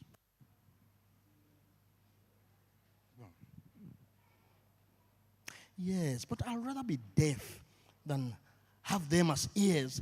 I say what they want to hear. And they want to hear that they are of value in this place. But you, what do? You come in here, disrespect them the way you did. Have you lost your mind? Or have you forgotten who is king? You are just a mere politician. You people come and go, but the throne is eternal. And it's connected directly to the gods. So you will have to respect it. Kabiesi, once again, I'll say that I have not done anything to disrespect your throne. As you are trying to save your throne, so am I trying to save my seat in the house. And that boy is working hard for somebody else to take it. And once again, I'll say you made it easy for him. You abandoned the people. And the people have turned against you. So the boy didn't even have to do much. You did all the work by yourself, by not doing anything for anybody. Look at the way the chiefs treated you. They have turned against you. If the whole village turns away from your side, what can I do? I am only a man. Man, you are a king. King, that is what you are. You are not just one man. You are a king over thousands. The representative of the gods before men. The one they call Igbakeji Orisha. And you are calling yourself a man. You are 1,000 men. You can do whatever it is you want to do. Okay, so what do you want me to do? Save me. Don't let me lose this seat. It's my life, and you know how important the votes from this town are for me to win. As the largest town in the constituency, if I lose this town, I lose the election, I lose my life. Jagun, I can't go against an entire town. The town I rule over, I could lose my crown. So it is better for me to lose my own seat, after all I've done for you. And I did it not because you deserve it, or because I am... Be careful. I am still king. And act like one. And let them feel your power. I should turn my people against me because you have turned them against you yourself in your foolishness? If I show any support for you in this election, after all that has happened in the past 4 years, the people will burn this town and there will be no election for you to even lose. I can't go up against all these people. Kabiyesi, I am not asking you to go against the people. That's Ijoba boy. That boy is a rebel, but he is loved by the people. What are we going to do with him? What can we do to him? Everybody has a price. We call him and ask him what his price is. Thank you.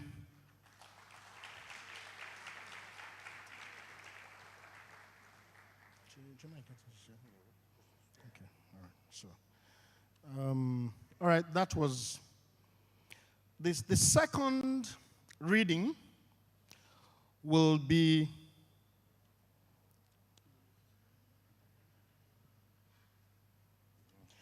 Dance of the Sacred Feet by Adeniji.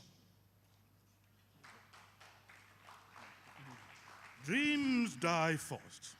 However, the struggle of every man ends with his last breath. Our king has just left for the place of his ancestors, and whatever dream or desire he has for his land and people is buried with him. The earth above his burial mound is yet to dry. Even the sound of the drums that accompanied him to Bara, the place of death, still echoes in our ears. But already their drum beats. The songs rise again. Prince Adeyemi enters, followed by a retinue of supporters. Regally, he does the bata dance to the admiration of his supporters. At the end of the dance, Ariola faces Adeyemi and begins a long praise of Adeyemi's lineage, recollecting the past heroic deeds of his ancestors. Adeyemi, son of Aladejobi, the very good-natured king who at a very early age sat in the very center of the gathering of kings. Was your father not the only man of wisdom who admitted early in life that trying to find the artist who designed the beautiful incisions on his palm was an effort in futility? Yes. Adeyemi, I know the praise of your father.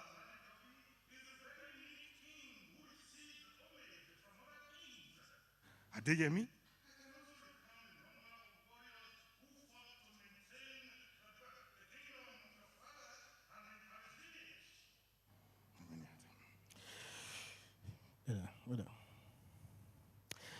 How many are they? 3,000 men from Sabe and Popo, 1,200 from Badagry, and 2,000 Amazons from Idahome. My great-grandfather was Obajilala Osho, the glossy-skinned who reared so many children and harbored no dread for the kite. But wait a minute, Ariola. Who made you my praise singer? The town, Adeyemi. The town and the people who have been sitting with me all night, keeping vigil and waiting for the beautiful sunrise that promises a blooming eternity. Yes.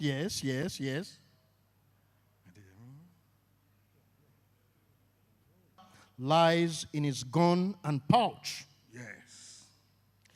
The glory of the crown is on the head that wears the crown. Yes. That will be all for Dance of the Sacred Feet. I will now hand over to Rocco, who will take on from here. Thank you very much, Francis Somuche. Joining me for the next couple of excerpts is Adiza, and we'll be reading, what is that? The Great. An excerpt from Gombe, Obari Gomba, the Great.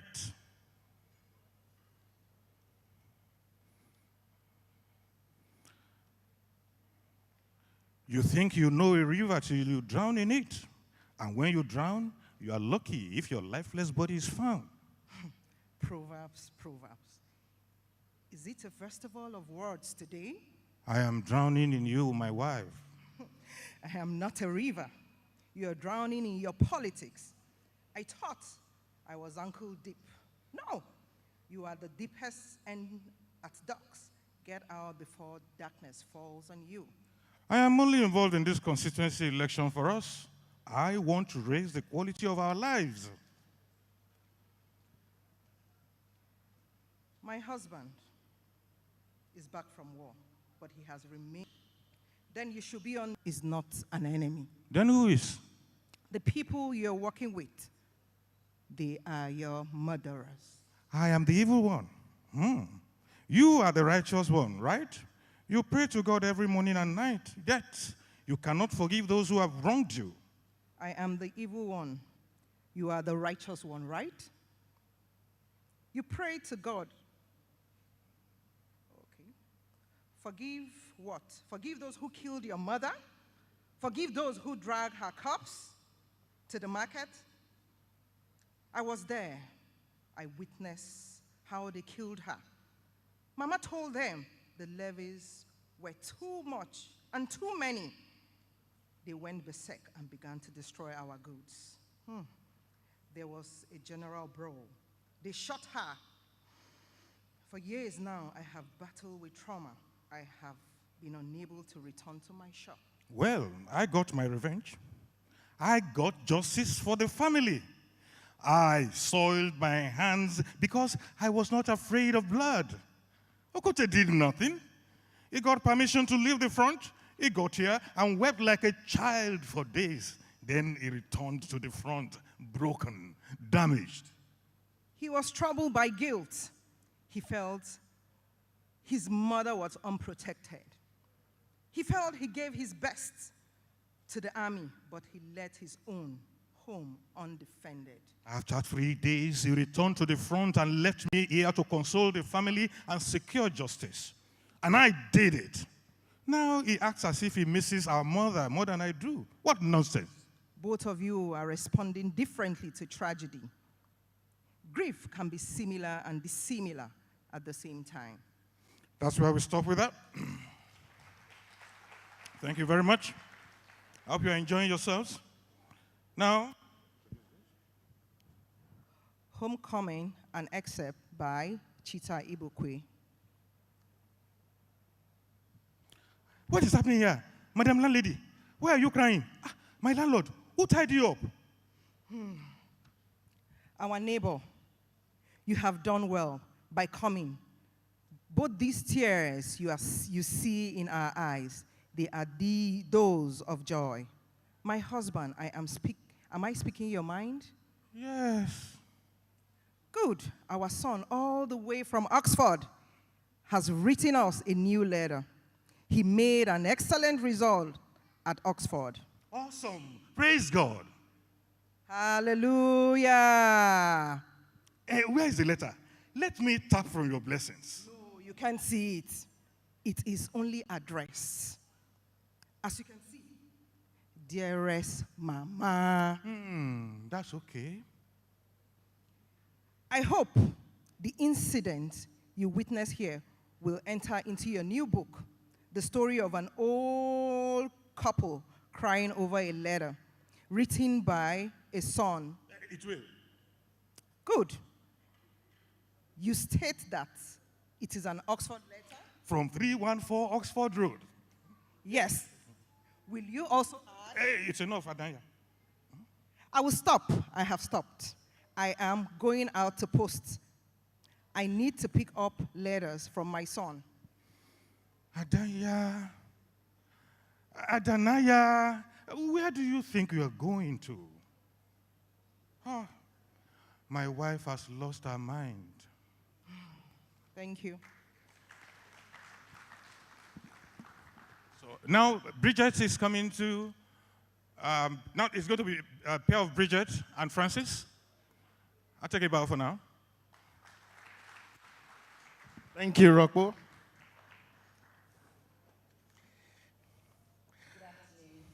Yes, so once again, I'm Francis Onwoche, and I'm reading with Bridget and Kim.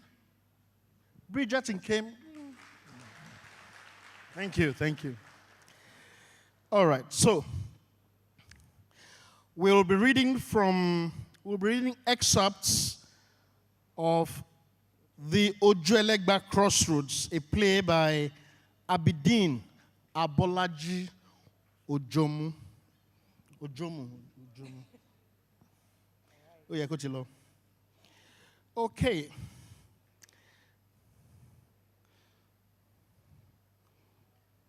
Yeah. All right.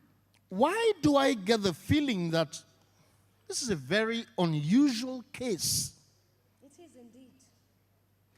This is a court proceeding and not a party, isn't it? What a question. So, who really is that overdressed person? You mean the one drawing attention there? Yes. Have you read the case files? No, indeed. Look, this is an interesting courtroom with an interesting plaintiff who came with his own electricity and abracadabra. He changes color. He came with technicians and a heavy-duty generator that has the capacity to power the entire stadium. But he chooses to provide electricity just for himself. He said the court's electricity is not his responsibility. Now, true, but I ain't get money. So, who is he? I suggest you read the case files. Look, I will do that after you tell me about him. Look, please, tell me about him. I am not a man for suspense. My job description and yours is to read the case files before proceedings. All the questions you have are answered in the case file. Reading answers questions, including the ones we have not yet articulated. Most interesting senator of the Federal Republic, chairman of the Committee for Sports Development and Special Duties. Ha! But what's so funny?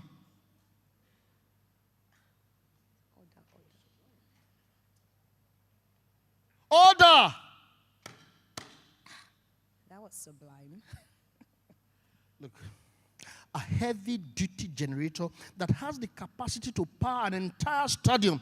You know, it is quite interesting how the generators installed in the National Assembly were stolen and the police have not found those responsible. The investigation is still ongoing. And the chairman of the Committee for Sports Development and Sport Special Project goes about town with a generator big enough to power the entire stadium. He even comes to court with it. How ironic. Police rounded up and questioned the area boys that sleep under the bridges. But their investigation avoided the man who goes about a town with a similar item. Isn't that what an investigation is all about? Thank you.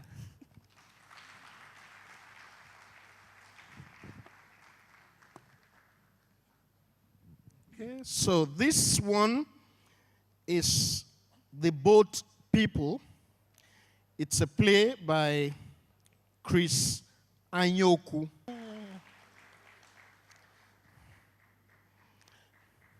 This one has a bit of French. It's only Bridget here that's good for French. It's okay. Oui. Je suis étudiant de français à l'Alliance française aussi. No, that's not part of the... Okay, so... Look, we must be our brother's keepers. We have lost so many souls already, right from where we set off to this place. The road in the desert is littered with rotten remains of our fellow travelers, and God forbid, many more shall join them. It could be you. It could be me. You there, what's your name? Paul. Nigerian? Ghanaian. Well, Nigerian, Ghanaian, Gambian, name it. We all are one. Africans. Black people fighting a common enemy. Now it's not the time for speeches. Now is the time for action. My son, Paul, can I appeal to you to please spare Torre some of your urine? Aye, Mr. James, the thing you're asking me to do is very hard. I know. Please help him. He's very thirsty. When you are thirsty, others will help you with theirs. Let each person drink his own urine. I am keeping my urine for myself. Let him go over there and urinate and then drink from his own urine, right? But you know he would have done that if he had any drop left in his body. But you know he would have... Hey, Mr. Good Sam. Merci? Je suis malade. What again? Je meurs ainsi, hein? He is saying, God, I don't think I can go on any longer. Dieu, sauve-moi. Dieu, sauve-moi. He is praying to God to save him. Oh, le désert nous avale. Le désert nous avale. Le désert nous avale. To the next one, which is, and I'll be joined by the beautiful Hadiza again, which is Spellbinder. This is an excerpt from Bode Showande. Please put your hands together. Thank you.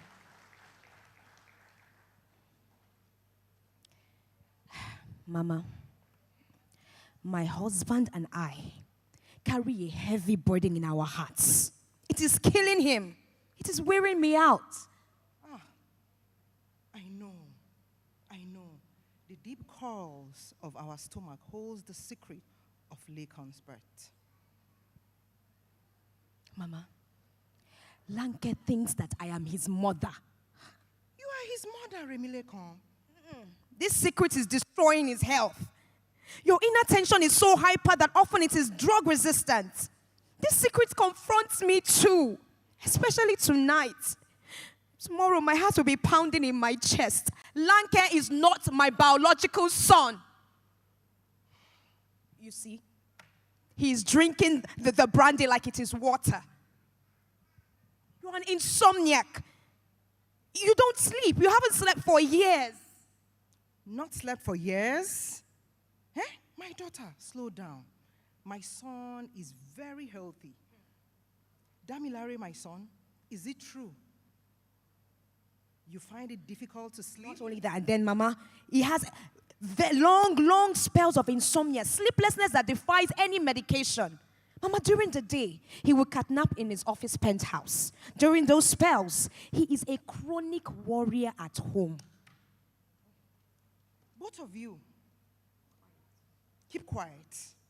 Damilare, do you have any sickness? Yeah. And my wife, let's not wait after the wedding. Your husband is healthy as far as I can see. Mama, Damilare is in denial. I am burdened. In denial of what? Do you have any bad disease? No. No. Why? Why is your day of... Trust you, my son. Take your wife inside. We have a wedding tomorrow. I shall not be on the high table. It is your day of celebration, a day of laughter, merriment, and unforgettable joy. Tomorrow, I do not want to be an imposter. Take hold of yourself. Myself is not taking hold of me. Mama, see, I cannot keep this secret anymore. Lanke is not my biological son. I cannot pretend to be the mother of the groom. His mother can show up. I will be disgraced. It will be a public scandal. It will devastate Lanke. I am terrified. Thank you very much.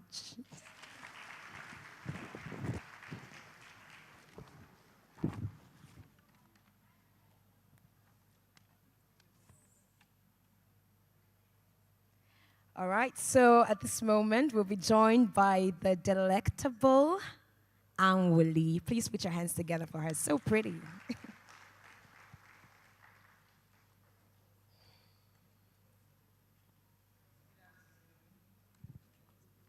Good afternoon, everyone. My name is Anwuli Onwache, and we are reading Gidan Juju by Victor S. Duga.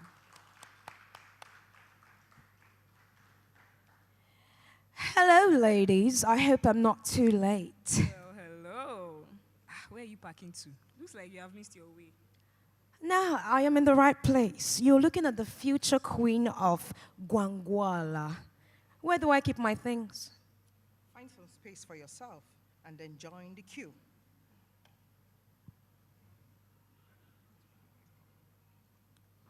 Who took my makeup to be a queen for yourself? Who took my makeup bag? Oh? Where did you keep it? Oh? Is it me you ask? Is it true that the king is at liberty to choose up to 3 girls at once? Nope. He can actually select up to 6 girls at once. Hey girl, are you preparing for exams? What are you reading? What are you reading? The King's CV. What do I care? What do you care? You don't care to be queen. I wish you girls luck. Why are you then here? Why are you here then? Wait. Why did you come here? Wait. What do we even really know about the king? He didn't grow up here. We surely can't be preparing to meet someone we do not know. He is the king, period. We all know that. And he's also good looking. He returned from some country, Finland or something like that. Finland. What kind of name is that for a country? It's Scandinavian. I don't know what that means. And frankly, I don't care. If he selects me, my life is made. Okay. What about the vow of silence? What about it? To remain silent in public as long as the king lives. I can do that. Thank you very much.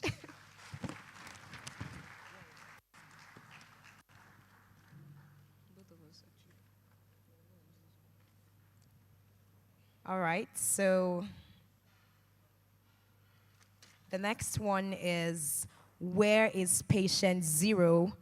An excerpt by Olatubosun Taufik.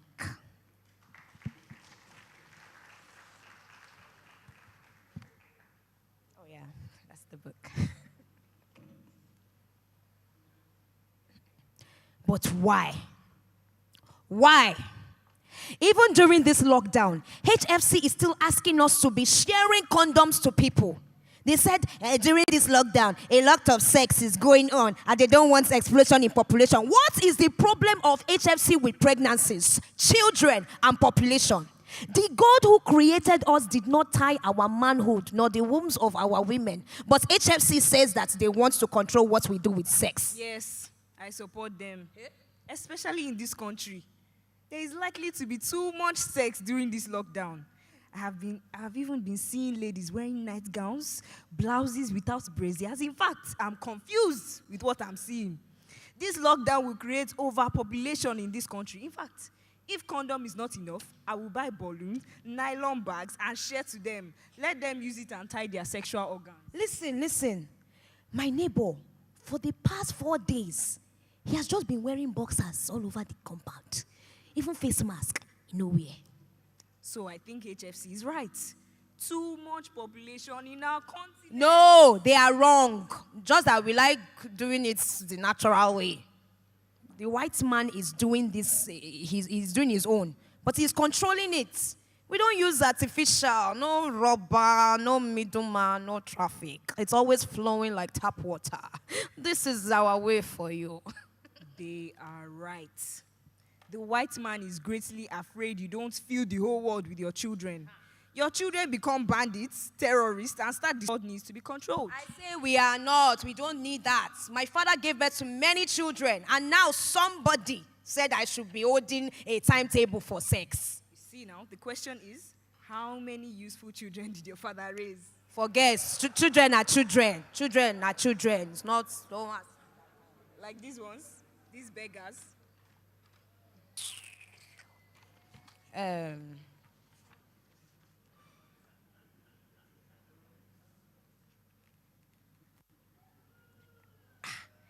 Wait, oh. She they wine me. You people. She they wine me. You people, HFC, federal government, you are all mad. When other countries are giving food and cash to their citizens, you are sharing condoms. We are hungry. Rather than sharing food, you are sharing condoms. It is when people are hungry that they do sex more. The government and HFC don't want you to have too much strength to create overpopulation. I suggest that is why they are withholding your food palliative. Man, do you know what they are saying? You people are annoying me. Me, I do flesh to flesh. Can you hear me? I said I do flesh to flesh. Tell whoever sent you, we enjoy flesh to flesh. If God wants us to use condom, he would have created it beside our penis, a polythene bag. Please, get out of my way. We are in a lockdown. Rather than sharing food and making people happy, you are sharing condoms. Okay, I see. That's why you people allowed insecurity in our country to reduce population. That is the strategy. No wonder. There is no solution to all these killings. They want population reduction. Thank you.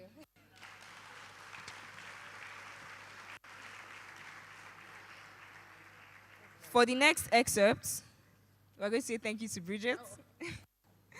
And we're going to have Francis Onwache as we read an excerpt from The Brigadiers of a Mad Tribe. We're welcoming back Francis Onwache.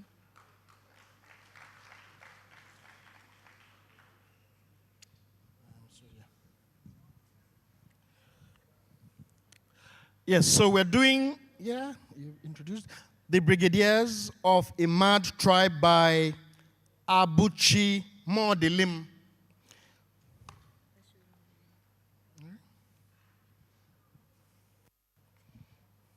Prof, did you hear the prize money? I thought you wanted us to be useful. Father Paul would love this project. He has a major interest in Igbo metaphysics. Look, this is not funny, young man. Let us stand together in the spirit of Pan-Africanism and stop the white man from infiltrating our heritage further. Most of our prized artifacts are in museums in Europe and America. Now you want to add our technology? Listen, you can get the witches and wizards here and use them for your own research. We can build technology that will operate on our juju here in Nigeria, in Africa, if we try. What? Yes. Look, I have seen amazing technologies built by young Nigerians here in Nigeria. I mean, they couldn't succeed only due to a lack of sponsorship. Listen, boys, we can build this technology at my research institute. Ojuku Research Institute for African Studies? Yes, of course. You know it is not impossible to build this type of technology in Africa or Nigeria. Not to talk of building it at your institute. This is science we're talking about. Says who? Look, that is what you think. Don't be a humbug. We have our sciences and have been using them before the white man knew science. Did we? Okay. It's rainmaking, not science. It is our own science. Nde, iyano ikili. Are they not science? Yeah, they are. So we have to prove our science before it is validated? Prof, let us say we agree to work with your research institutes now. How much will the institutes pay us? You should know that my institute can't afford the money these guys placed for this competition. And it is not even about the money now. It is about the technology. Think of what we stand to gain if we execute it successfully. Prof, let us assume we're not doing for the money. Let's assume it's not about the money now. Do you consider that we are too religious in this country? The prayer houses here will destroy any technology built that operates on juju. They will call it technology of the 666. Our project will be the ultimate herald of the Antichrist. Okay, they will do no such thing, my friends. Stop giving dead excuses. It is not the same as England, Britain that brought about Christianity. To us that is calling us witches and wizards. If the money is going to be a problem, I can get a grant. Prof, if you must know, I want to leave this place and never return. And this is the opportunity I have been waiting for. God will make it better. We pray too much in this country. Thank you. Thank you. So you guys are coming now.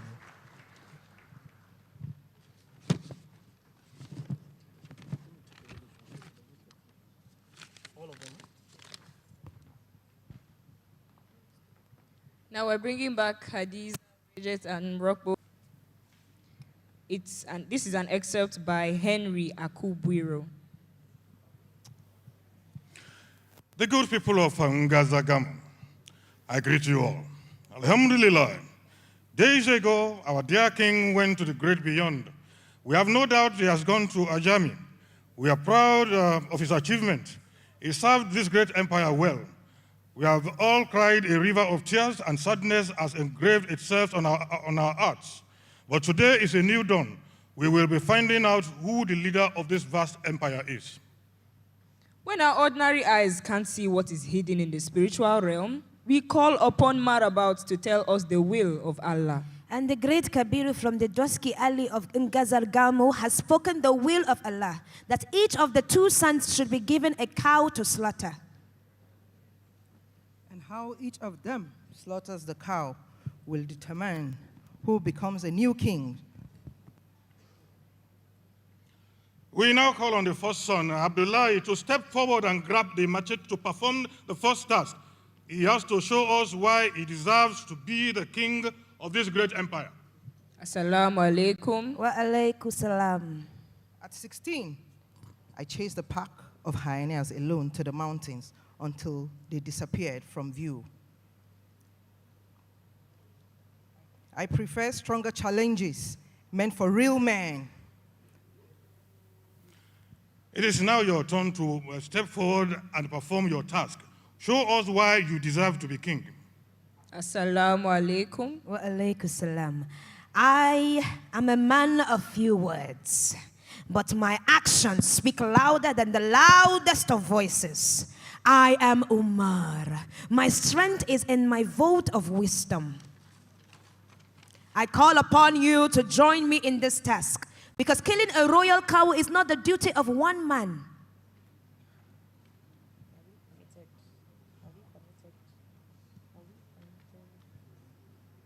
Are we permitted to join the prince to kill the cows? Why not? His wish is our command. When a weakling struggles to climb a mountaintop, will you as an elder fold your hands and watch him tumble to the ground? Please, help me to face the head of the cow eastward. Thank you. Today is a day of joy. It is a day willed by Allah to wipe the tears of grieving men and women and children of Ngazargamo. We now call on Kabiru, the great marabout, to give us the verdict of Allah on this blessed day. Alhamdulillah. Assalamu alaikum. Now, wa alaikum assalam. Now listen attentively, everybody. The cow of the king to be is not meant to be slaughtered by one man alone, but with the assistance of others. Also, it should be killed with its head facing the east. Without equivocation, kingmakers of Ngazagamu, the golden crown belongs to Omar. Thank you. Thank Very you. much. Now that, yeah, that's Hadiza, this is Bridget, this is Willie, and I'm Rockway Winla. Francis joins us on stage now to take the final.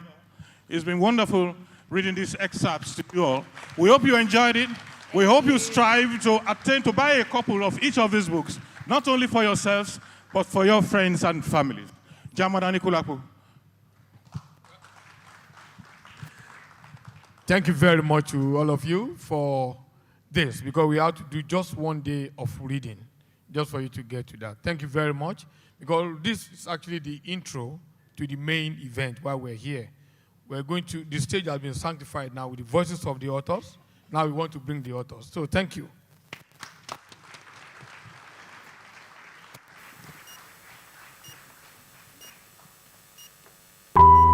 Well,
thank you very much. The 11 laureates, the best playwrights in Nigeria, in Africa, on contemporary basis.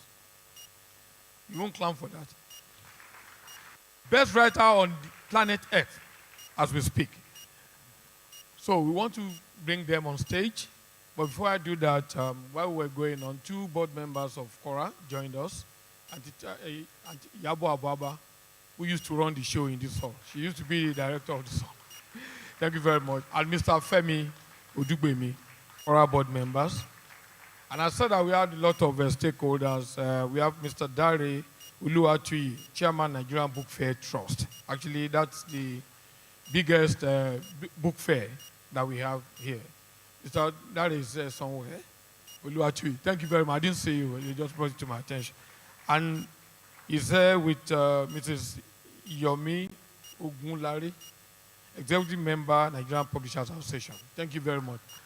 I'm sure you're impressed with the array of publishing that you have seen. Please, the books are available outside. The authors are here. You may not see them again to sign the book for you, but the books are outside in case you want to pick.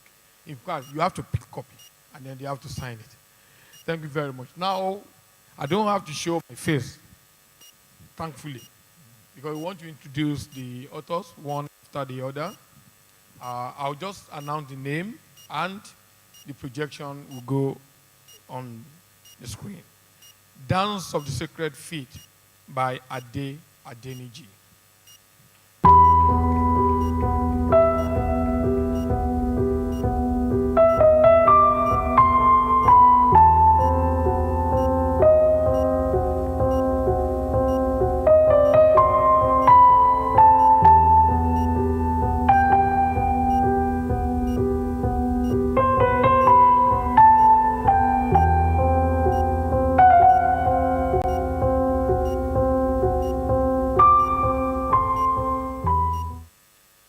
Please, those who are here, Ade Adeniji is not here, well, he's online, so he's going to join us online. Now, I want to call those who are here, just go on stage and just pick a seat. Gidan Juju, but don't pick the last seat there, that's for the moderator. Gidan Juju by Victor S. Duga.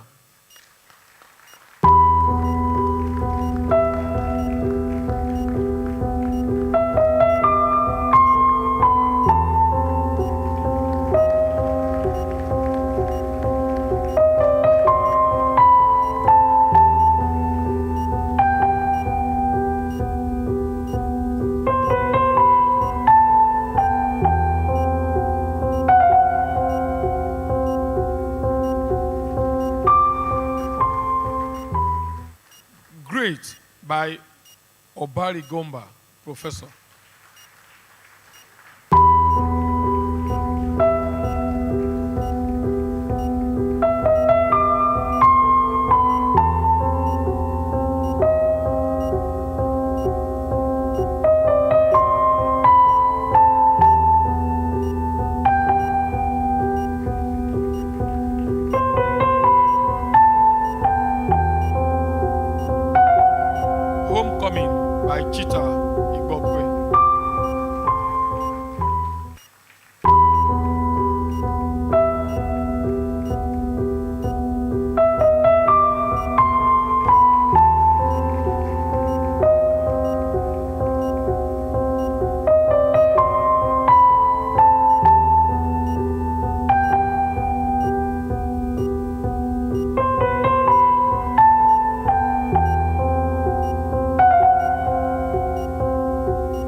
The Boat People by Christopher Ayoku, Professor.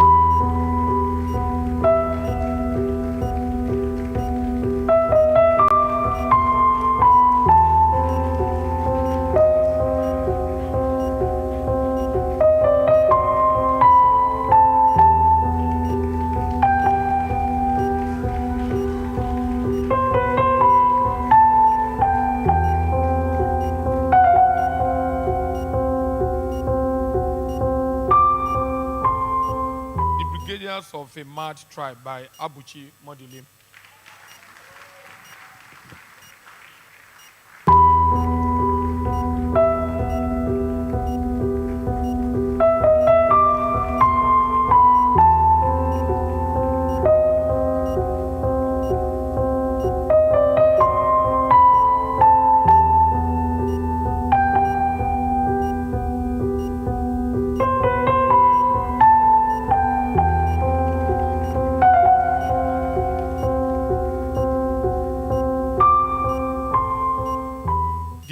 Ezegba Crossroad by Abidi Abolaji Ojomo.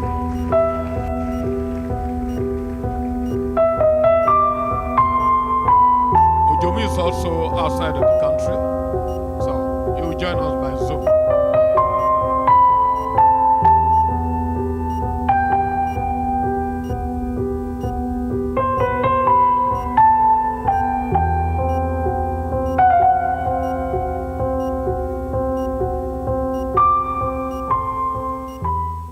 The Spellbinder by Bode Showande, who is not here with us.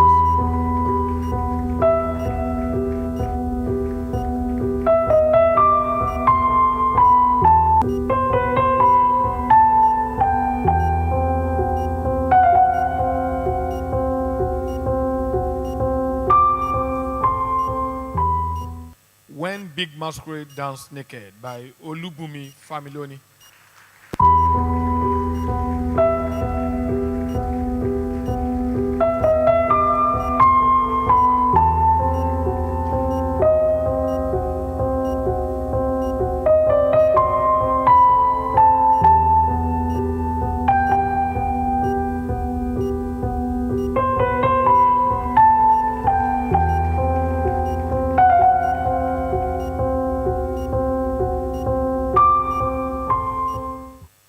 Where is Patient Zero by Olatubosun Taufik.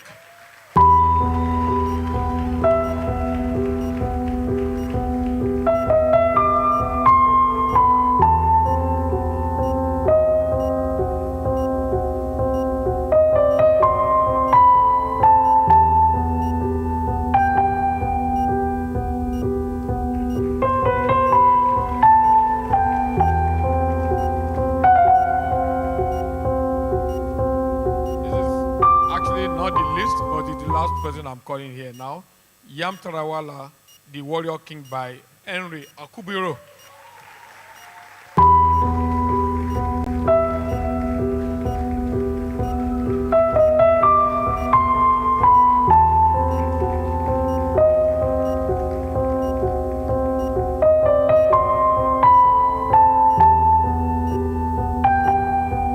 I'm crossing this because I don't want you to subject my moderator to that long walk. Please, the moderator is Anote Ajeluro, writer, journalist himself. I don't want him to do the catwalk, so he's going this way. In case you are wondering why they had to take the long walk, it's for you to see that writing is also about fashion. They didn't get the memo that they had to catwalk. But it's okay. We need your brain, not the fashion. Thank you very much, all of you who have been there.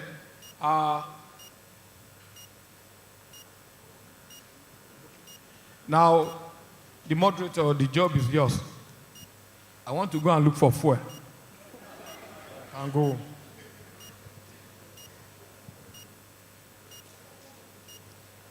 Good evening, ladies and gentlemen, and welcome to the Cora, the Nigerian Prize for Literature Book Party 2023.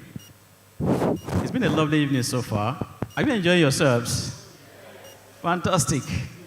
So we are here for great times, and this is drama. I was actually on stage with our readers earlier, why they regard us with excerpts from the plays, you know. And so I mean, I don't know how much of it you listen to, but from plays about the kingship, about politics, about domestic issues, about the lockdown, which I'm sure probably had the loudest applause because of the subject it dealt with. I really had fun. So let's delve into it. So what we'll do is have the views of these young gentlemen on the platform here. Wow. For 2027 or is it 28? Yes. Probably we'll have an all-female cast up here online. And then we would come back to the audience, both physical and virtual also, to also have their own say in the matter, because, I mean, this is a town hall. You know, not only those here who have a say in the matter. Your say is very important, very crucial. And just like my boss earlier said, the books are out there, all the 11 books. I mean, to be ashamed if you leave this hall today without a copy, for them to sign for you, and for you to see the level of contemporary drama that is on display in our country at the moment, because these are the best at the moment. Let's give them a round of applause, please.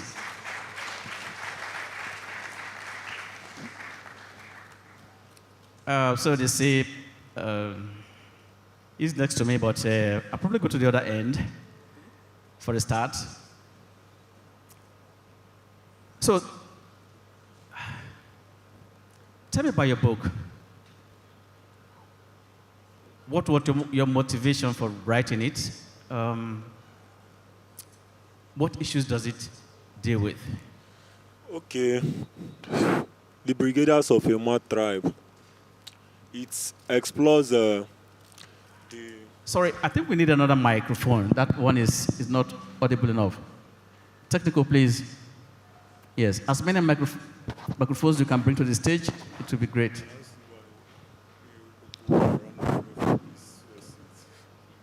Okay, last.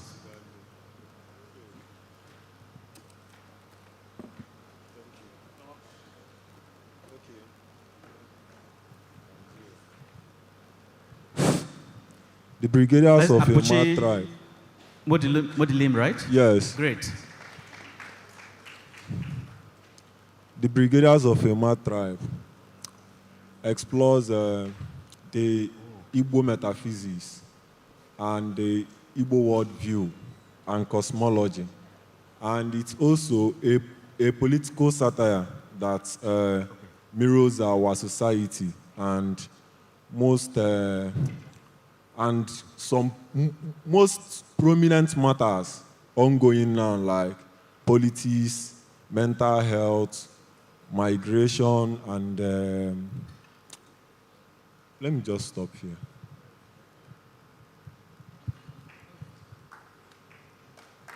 Okay.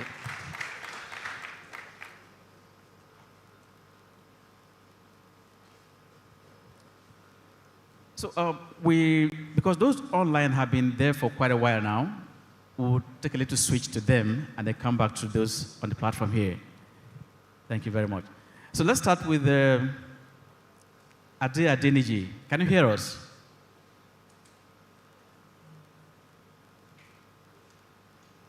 Ade Adeniji, are you there?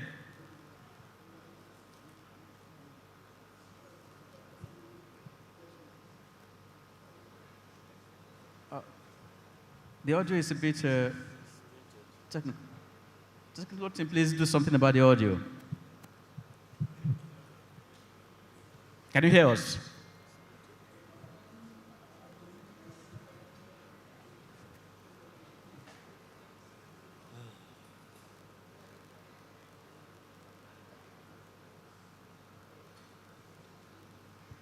Are you driving currently?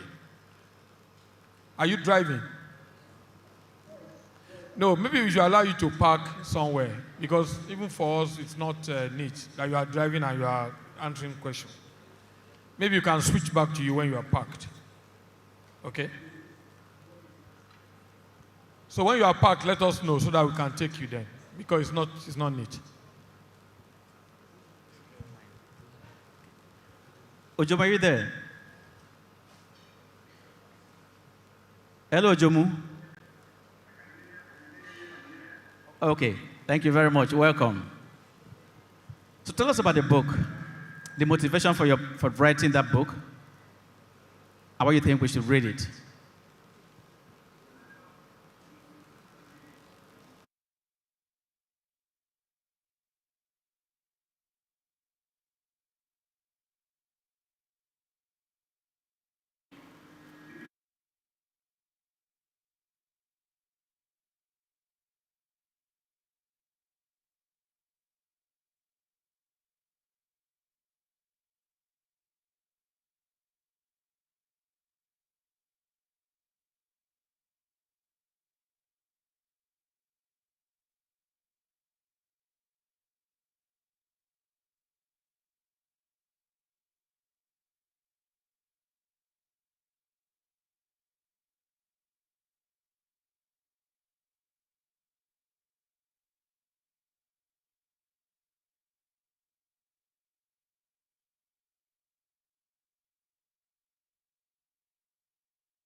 think of us from that point of view.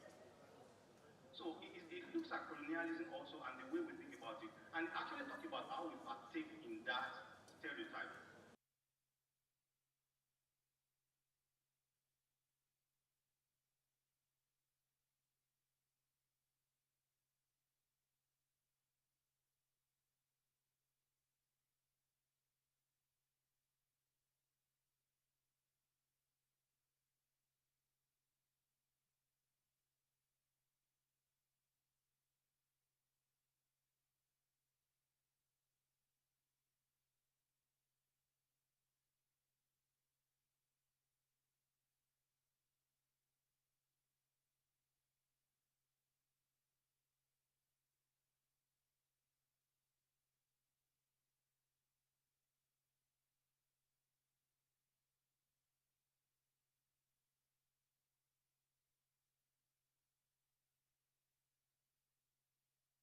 We need to not participate in the belief of whiteness being the most important thing. We need to understand ourselves. We need to define our own self.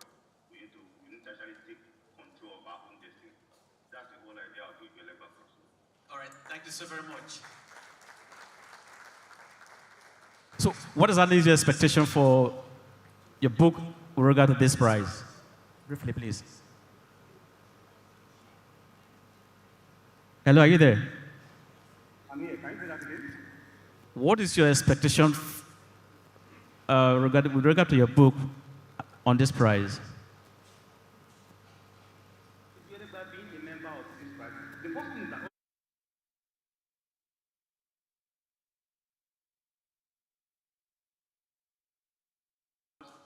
the idea of the book is actually to create a new paradigm of African people looking at themselves, of we not actually, so that when we, the idea is to actually make us more vigilant for the crime that is in language, the coded inference that actually demeans us, so that when we get involved in any conversation, we can understand when the conversation is not to our advantage by the use of words.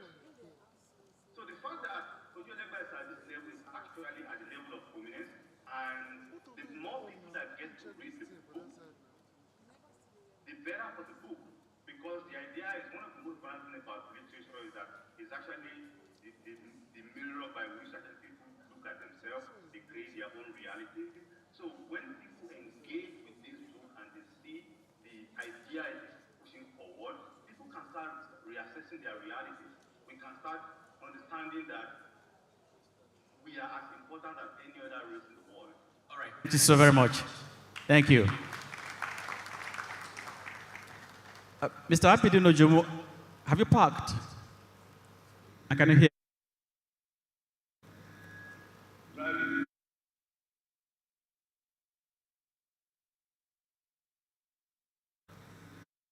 So Jomo? Was it? Oh, Adeniji, sorry. Can you hear us now? Okay, maybe we'll come to him in a short while.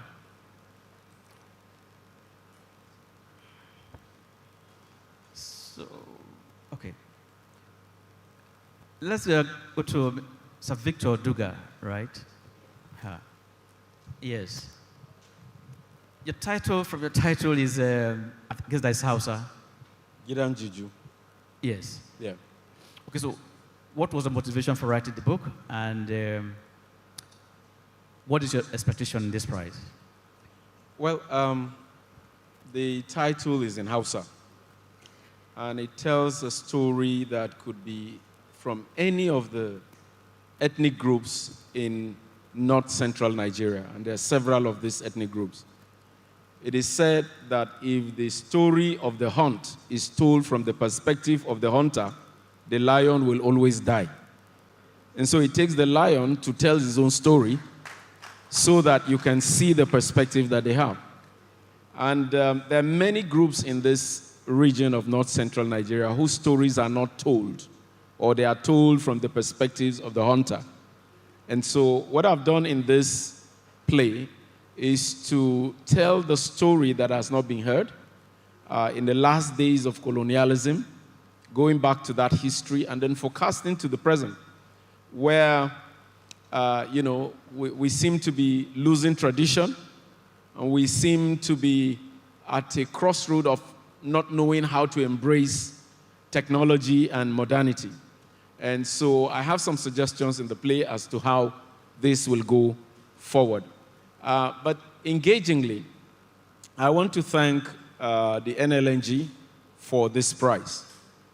The reason is that it has become increasingly difficult for writers to continue to write without any encouragement. I am not sure there are any Nigerian writers in Nigeria that will survive on the art of their writing. And so for a prize like this, it's a great encouragement. And so the expectation for me is that people will read and they will understand that we need to keep bringing ideas on board, because ideas build a nation, and without ideas, we're going nowhere.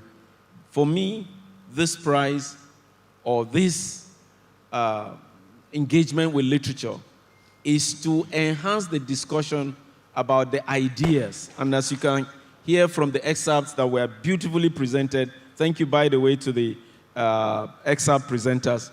There are several ideas that went across the room, and what an engaging way to talk about our country than to listen to this literature. Thank you. Thank you very much. Thank you. Cheta Igbokwe, homecoming. Yes. Which home are we coming to? And why are we coming home? Yeah, I want to still, standing on the same note of gratitude which you have started, I want to thank the Nlng for bringing me to Lagos, because I wrote the very first dialogue of homecoming here in Lagos at the Murtala Mohammed International Airport, January 8, 2019. I was in Ikeja to receive my sister, who had been out of the country for 11 years. I was the only family member here in Lagos then. And then every flight that flew past felt like hers. So I then wrote that first dialogue where the character Nwakibe says to Adannaya, Adannaya, you should build a tent near this window. Is this how you continue looking through the window till he arrives? And it's basically motivated by the problem of recognition. My sister had been away from the country for 11 years, and here I was trying to receive this person.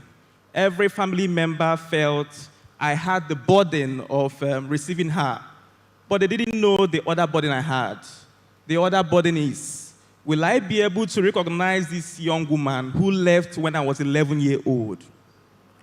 And although there is a social media factor, we post our pictures, she posts hers, and we see, but will I still be able to recognize you when I see you? And what happens when I fail? I felt that I'll be doing a great disservice to my family lineage if I fail to recognize my beloved sister. And I had this burden waiting for her, praying that I'd be able to see her. And I then decided to write about a story with a problem of recognition. And that is the story of homecoming. Thank you. Thank you very much. Isn't that interesting? Okay, we come to my professor, Obari Gomba. Great. All right, thank you very much. I wanted to write a play about politics. It turned out to be that there's an interface between the domestic, the family, and the public in that play. And that interface creates constant abrasion between the central characters until we come to a point where the family is as endangered as the society. So in a nutshell, that's what the play is about. But I'm also excited about the infusion of music and spectacle, the strength of conflict in the play. I'm excited about all that. Now, to the other part of your question, I mean, what's my projection? You want me to take that now? Okay. So I guess I've learned the beauty of cautious optimism because I have been at this stage. This is the 5th time. So, a round of applause for that, please. So when you've been shortlisted for 5 times or longlisted for 5 times, you don't bear your chest out that much because you know that anything can happen. But what I do understand is that the value of this prize is bigger than the verdict of the jury. It is. It is. For 2 reasons, please. Let me just say this in a minute. The first reason is that this is the biggest support system that the creative writing community in Nigeria has. It's the biggest support system. And every year we get to position ourselves for this prize, and one of us gets this prize. I would believe that that prize brings a lot of difference to the life of the winner. And that's a big story. Whoever wins it, that story is not the story of the individual alone, it's our collective story. Okay.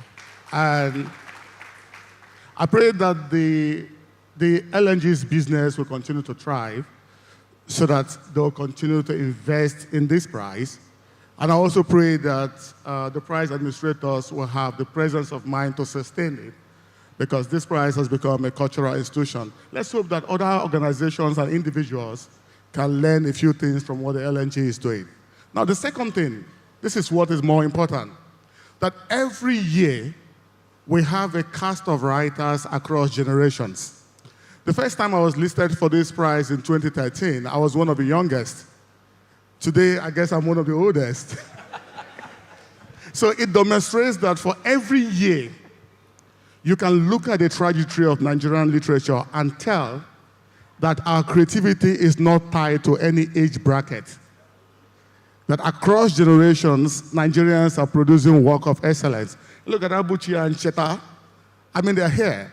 Last year we had Romeo, we had Sadiq, younger people. We've had a 25-year-old person here, Sheun Larry Williams, in 2017. So that's the biggest story from this investment, that it brings a cast of writers, and we can look at this cast and say, wow, Nigerians across different levels, different brackets, different localities are producing works of excellence. Thank you. Thank you very much.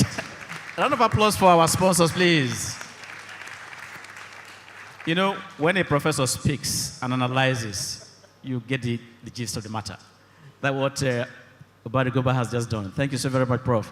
I will move to the next Prof, Chris Anyoku. And his play is The Boat People. The Boat People. I want to imagine that probably a rivers man, like some of us, to be writing about boat people. So what is it about? Thank you very much. Well, The Boat People is a leitmotif, an organizing principle around the global concept of migration. It's usually said in popular discourse that the 2 biggest topics of global discourse in the 21st century are the climate crisis on the one hand, and of course, migration on the other. So The Boat People addresses the second one, which is migration. Of course, we know migration is as old as mankind. People move from one place to another, looking for greener pastures and looking for where to settle down and have meaningful livelihood, all right? So, but this other one that I wrote about is about the whole concept of people migrating from the global south, all right, to the northern hemisphere. Those of us who are from Africa, we are regarded as people who are on the margins and the peripheries. And the margins and the peripheries are seen more or less as domains of poverty and privation and collective immiseration. And as such, the citizenry in different countries in Africa are at the receiving end of bad policies and so on and so forth of their government. And because of poverty and so on and so forth, they want to migrate. And because of the very stringent visa regime of Western countries, people decide to go to Europe or North America via the transatlantic routes. So the boat people dramatizes this whole concept of people from different African countries, Francophone, Anglophone, Lusophone, all of them moving through Niger. The first page there talks about Agadez, which is a place in Niger. Incidentally, Niger is in the news now as we speak. All right, so you just see that they go through Niger or to Liberia, Libya, and they want to go through the Mediterranean Sea. Right on the Mediterranean Sea, they all get on rickety boats, and these boats are, prone to capsizing. So when we say the boat people, we are actually talking about, that's a collection of Africans who overload boats, and in the course of trying to go to Europe, they capsize and many of them drown. Okay, so we have a plethora of tragic stories in that regard. So that is the story of boat people, and the idea is for governments in Africa and the rest of the global south to look inward and see how they can fix their economies with a view to making life more meaningful for their citizenry. That is the whole story of boat people. Applause for him, please. Thank you very much. I think a few days it was in the news that some guys, I don't know how they got there, to the hull of a ship and landed in Brazil. So this concept about Japa is a phenomenon that is real and is dangerous. Yes. And you've given voice to it with your play. Thank you very much. Thank you. Olubumi Familoni. When big masquerades dance naked. Okay, so what are you telling us here, sir? What's your motivation for writing this play? Okay, first of all, I'm sure when you hear the title, you first be curious about, what it is. So I think I have to start from the title, which is the first thing you see, of course, when you engage with the book. So the masquerades here, of course, everybody that knows, even though it's also in other cultures in Nigeria as well, but since this is a book that is mostly about Yoruba culture, anybody that knows about Yoruba spirituality and traditional religions very well will know that masquerades are actually a representation of ancestral spirits. Most people believe that they're actually ancestral spirits, and that mask is kind of like what makes them inaccessible to human. So it's the, what I call is the war between them and humans. That's what the mask, of these masquerades are. So I used that as a metaphor for the story that I'm telling in this book, because the story that I'm telling in this book is a tussle between the elite, which I'm using the masquerades as a metaphor here, the elite and the people. So in this case, the masquerades are the elite who are inaccessible, and then, of course, the people are fighting against that inaccessibility, that you can't be leading us, and then, you are this far away from us. And of course, as part of that spirituality is that you are not supposed to be able to unmask a masquerade. If you mask a masquerade, of course, that's that's a taboo, and also, of course, that becomes a problem for that particular community. It's a big disgrace. But in the climax of this book, the metaphor that I use the masquerades for, which is the politician and the king, they were actually unmasked. So that's where they are dancing naked. So that's where the shame and the disgrace actually comes from. So that's exactly what the entire title encapsulates. And we've seen that resistance of the people against the power of the elite. We've been seeing it, in a number of ways. Those things might just look like, right now they are microaggressions. They've not been able to morph into some kind of, proper revolution. But we have seen it, happening. We saw it happen in 2020 in many parts of the world. We saw it happen in Nigeria, as well, in different parts of the world. We are seeing it happen in the Sahel region, as well. We are seeing a resistance against the elite, whether the elites represented as Western imperialists or the elites represented as our politicians, our leaders, or the elites even represented as traditional rulers in some cases as well. But we've been seeing that resistance, happening, and that's exactly the story that I'm trying to tell here. The people were actually putting up a resistance against a corrupt politician and also their king who was colluding with him as well. Thank you very much. Thank you. Yes, Olatubosu Taufik. Where is patience zero? Thank you, Anote. I think as a student of philosophy, sometimes there is this why question always haunting everybody. So the inspiration came from the COVID period. And out of all the things that were happening during the COVID period, there is this one particular thing that everybody was ignoring, as well as the West. They were trying as much as possible to cover that aspect. And that question is patient zero, the first carrier of that virus.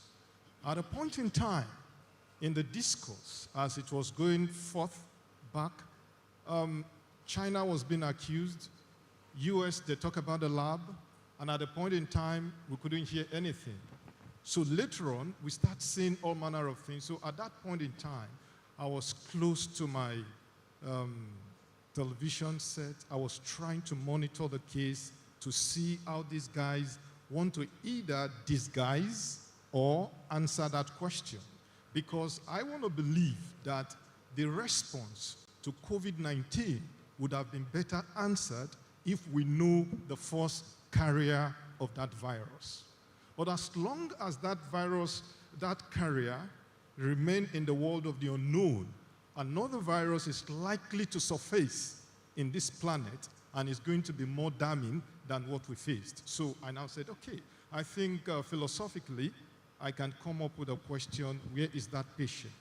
If the medical people could not provide that answer, the scientists and the people in the science world, they couldn't provide that answer, as well as the political gladiators that are ruling us in their own best of interests. I think a creative work should respond to these people. And that was how the patient zero came about. So after the inspiration, I think one of the greatest aspect was that how do we now search for this patient? Because looking at what happened in the West down to we in Africa, then there's a question back to we here in Nigeria, because the president in that play was so furious about the university institution. And he got to a certain extent, he said, look, after this COVID period, you know what I'm going to do? I will lock up all the university system. I'll put the keys in my bag. I'll go to Europe and give it to the guys over there. Perhaps they can do better. But later on, at the end of the play, he gathered his own scientists from this part of the country, but it was as if it was a high political game of the people trading scientificism, trading all manner of pharmaceutical. Some people are just behind the scene, moderating all what is happening. So eventually, when the African president could not give a solution to that problem, he now concluded that, look, you know what? I'm going to go into the virus business. I will gather my own scientists. We're going to do a lab at the back of this place. We also are going to introduce a virus to the society, and the name of the virus is going to be Zazu virus. So that was how the play ended. Thank you. Thank you very much. Well, I'm sure we pray that there won't be another coronavirus anytime soon. Okay, our last man on the podium here, Henry Akubiro, Matarawala, the Warrior King. Sorry, let me read that from me. Okay. Yamtarawala, the Warrior King. I know you to be from the south, but the name alone sounds something from up north, which is a different socio-cultural milieu from what I know you to know. So, you know, what is the motivation for writing it, and how did you go about writing such, I want to believe, a historical play based on a different socio-political milieu? Thank you very much, Anote, for that brilliant question. I want to interrogate history. And when I came across the story of Yantarawala, Yantarawala was originally a Kanuri prince from the ancient Kanem-Borno Empire. The story is set in 16th century, at a point in time when Islam was moving into. And let's not forget, in Nigerian literature and global literature, drama especially has paid witness to historical personages from different civilizations. But nothing seems to be coming from that part of Nigeria. And they have such personalities that are not being dramatized or fictionalized. Mark Shakespeare deal with Macbeth, Julius Caesar.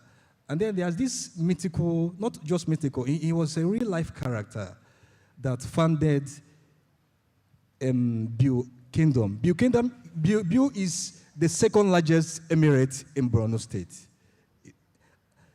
after Maiduguri.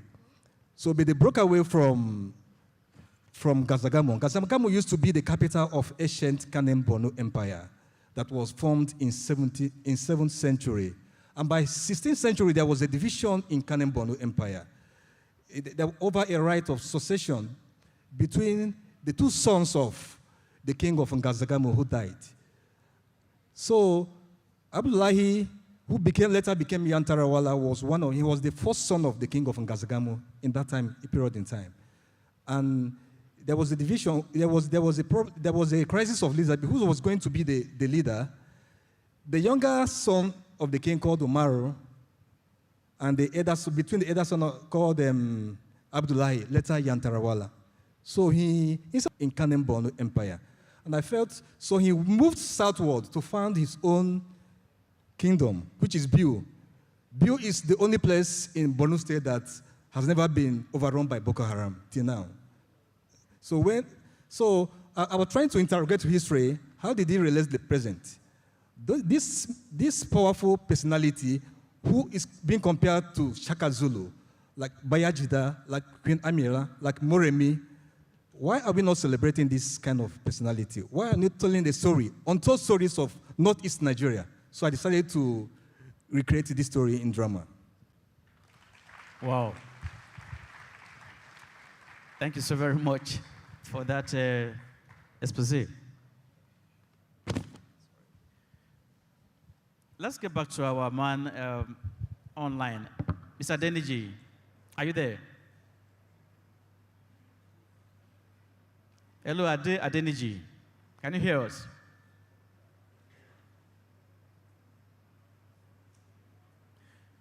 Okay.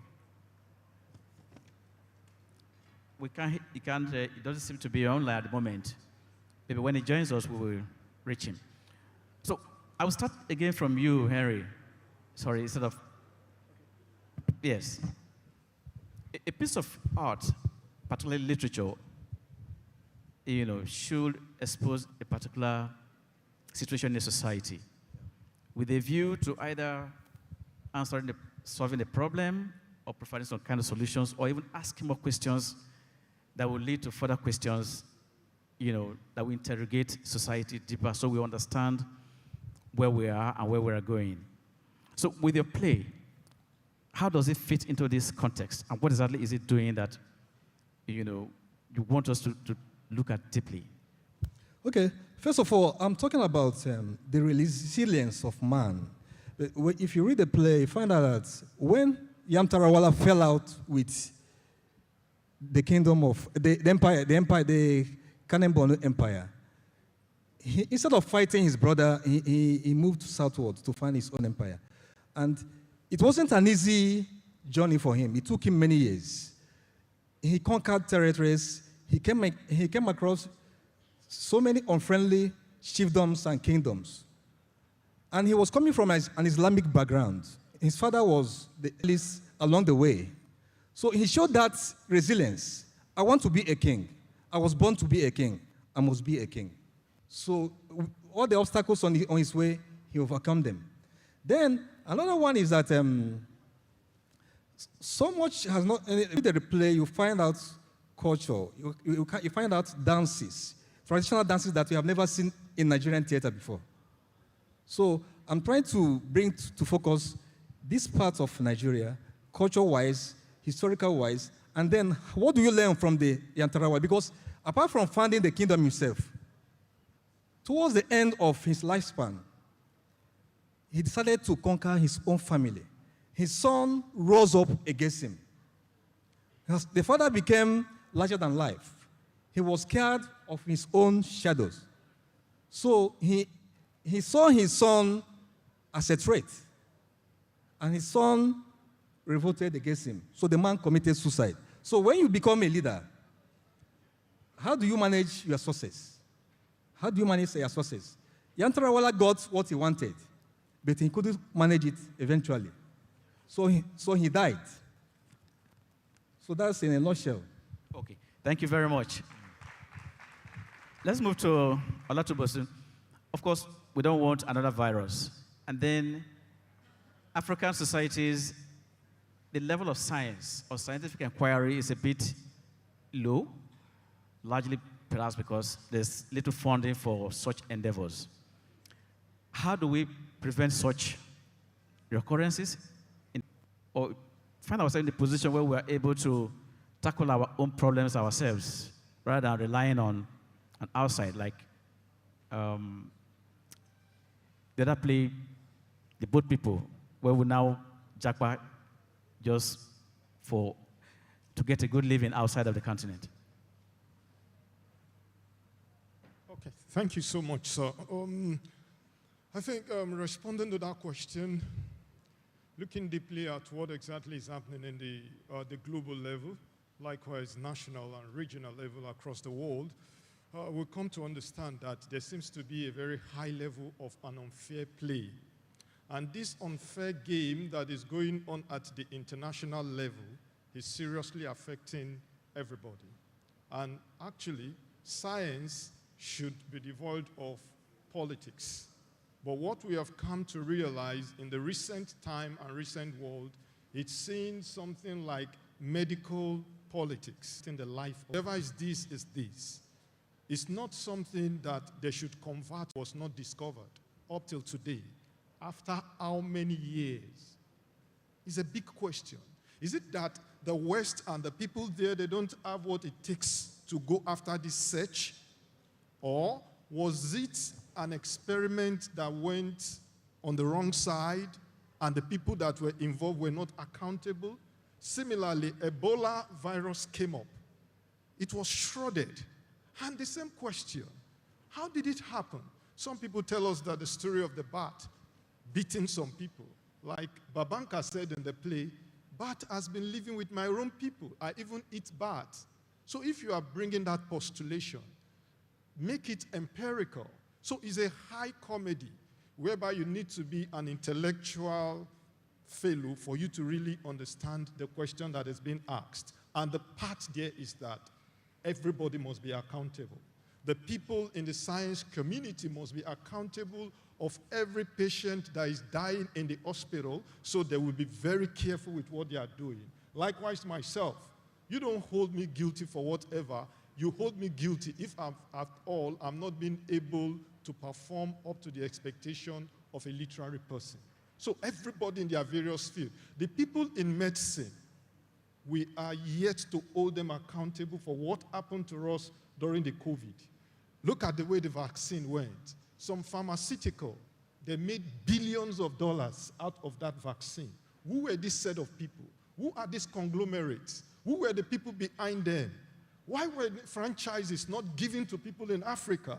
The vaccine were not franchised to some people in different parts of the world. Even as poor as the people in Haiti, Niger, and what have you, everybody paid the $1, can I say a cent dollar bill to some of those pharmaceuticals in the United States and United Kingdom. And you want to tell me that all these are not conspiracies? So we need a big question. So the play is trying to tell the world that we in Africa, let them don't think that because of the level of our poverty, we don't have this sense or this intelligence of knowing what is happening at the global scene. Like Babanka told them in the play, if they are not careful, it will be worse. When we, the scientists, and we that we are trading with knowledge, when we start our own revolution from this part of the world. So the question is, we have to hold them accountable. After this, let us go back and ask them to go and provide patient zero for the world we want to know. That's what the play is all about. Thank you. Thank you. So yes, sir. Fabulous, what's your thought about drama literature in society, especially in our society where reading is quite challenged? Okay. My thoughts on drama. Is it the function of drama? Is that what you're asking about? Yes. Okay. I think just like with every other literary genre, there are different schools to it. People talk about doing art for art's sake. People talk about how, art is actually supposed to be something that will teach, something that will build a moralistic society, and things like that. And people talk about how, the first thing that art is supposed to do. So now I'm talking about art in general now, since we're asking about drama, is entertain as well. But for drama, and I think these things, when we are asking these questions, it has been an argument, it has been a debate from as far back as, the 15th, the 16th centuries, and all the movements of art for art's sake and all of that. But I think when we are asking this particular question, we have to situate it in certain societies, because society is not homogeneous. Yet the Western society is not the same thing as the society that we have here. So what's the function of drama in a society like ours? One of the things that it should do, first of all, I don't believe that drama in this society, the first thing it should do is to entertain. That should be one of the elements, most definitely. The elements of humor, of course, there should be comedy and all of that, and a whole lot of other literary tools. But that should not be the first thing that it should do. That should not be the primary thing. One of the primary things that I think drama should do is, and of course everybody has different ideas for this, is answer very important questions. It's just like some of the questions that Olatunbosu Taufik is also asking as well. Answer some very important philosophical questions, political questions, and also we can't give drama the responsibility of solving problems, because asking questions is one of the first steps towards solving problems. We can't give drama that responsibility. That's a heavy responsibility. But first of all, you have to be able to ask questions. And why you're asking those questions is that you're trying to investigate this problem in the society. People talk about mirroring the society. Of course, when you're mirroring the society, you're also investigating the problem as well. Just like in the play that I wrote, where I talked about the elite rising up, the people rising up against the elite, is asking the question that, why is the elite inaccessible in the first place? Why is the upper class, why are they banding together against the lower classes? I'm not trying to solve the problem of that. I'm not trying to say let there be a revolution. So that's the first thing that I feel that you should do from a philosophical standpoint. Ask these questions. Let the society see your play. Let them read your play and let them sit back and think about it. Why is this thing the way it is in this society? So that's what I'm saying, that is actually society specific. Why is this thing the way it is in Africa? Why is it that in Africa socialism didn't work as well as it did in parts of Europe? Why is it that it failed in Tanzania? Why is it failing in Uganda? Why are these things happening? So that's what the play is not supposed to say that, another thing, the play is also not supposed to prescribe as well. So after the play has done all of that, after drama has done all of that in our society, then it can entertain. Because the thing about it is that if you have not solved your problem, you can't begin to dance or you can't begin to laugh.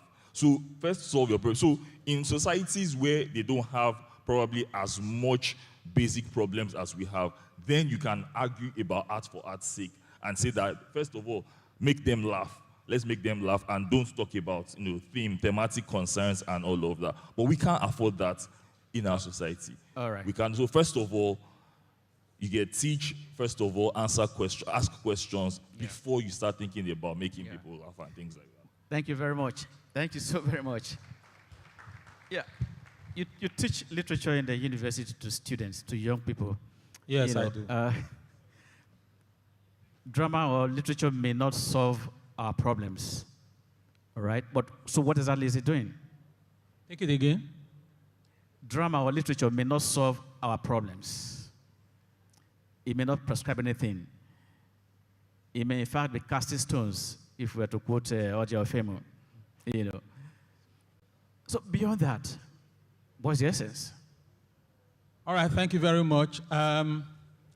Just building on what my colleague here has just said, well, you see, drama is a form of storytelling. In fact, there's a sense in which every profession under the sun is a form of storytelling. Even the medical field, even the engineer, you are telling story in your own way. So for drama, you are telling story by acting it out on a stage. And drama is an imitation of an action. So right at the heart of the philosophy of drama is mimicry, imitation.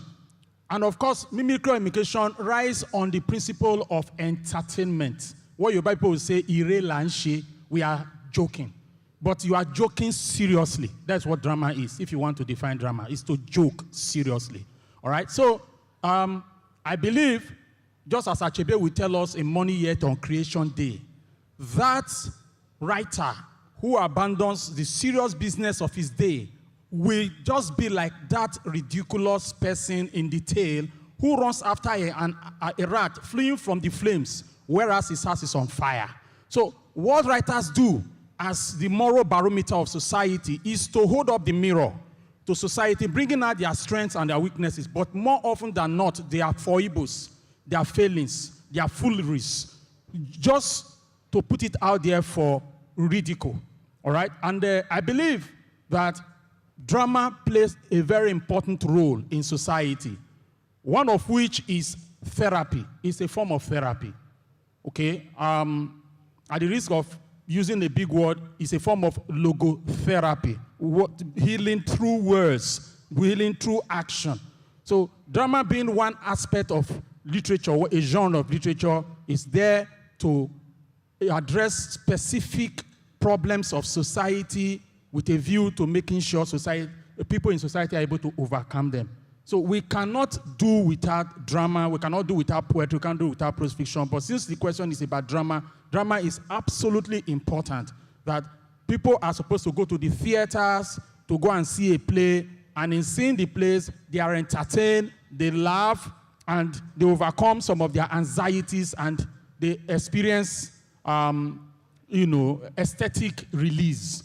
It's a form of catharsis. And they come out and they feel much better. So drama indeed is a form of both social control, psychological reinforcement, and of course, spiritual elicitation. So you use it to make yourself happy. Thank you very much. Thank you very much. You've spoken like a professor. Let's hear Barry Gumba. What exactly is the state of drama and literature in our society today? Okay, a lot has changed. But I want to begin by saying something. There isn't a single form of drama if we're trying to establish a role for what drama does or what a play is. In fact, we have to have the humility to accept that the primary role of a play is to be a play. And that does not mean that it does not have social value. It has to be a good play. And the old maxim, to teach and to delight, had been established through time. So what drama does is representation. As to where it is today, it is fantastic that we have this cast of playwrights, because if you look at development in Nigerian literature, it seems that drama is now taking a backseat. With the rise of the cinemas and all that, the rise of television culture, drama appears to be taking a backseat. But then we must give credit to those persons in the university who are constantly producing plays, those who are producing plays in Mosun Theatre, those who are producing plays in Terracotta. But if we talk about the significance, artistic significance of drama, as much as we have playwrights, it doesn't have the same visibility as fiction. It doesn't have the same visibility as poetry in contemporary Nigerian literary space. Which is to say that all the playwrights on this table and lovers of drama must be a lot more deliberate with our production of drama. If there is a genre that deserves greater intervention now, that genre is drama. Okay? And because a lot of things go into the production of a play.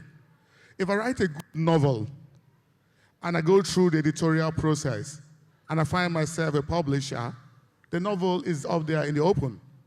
But for a play to be a play, I have to do a presentation, I have to stage it, which is also part of the coming alive of that play. And then ultimately, I hope to publish it, which is to say that the investment in drama has many layers that you do not find applicable to the other genres. So that's where we are. But the good thing is that we are still producing drama.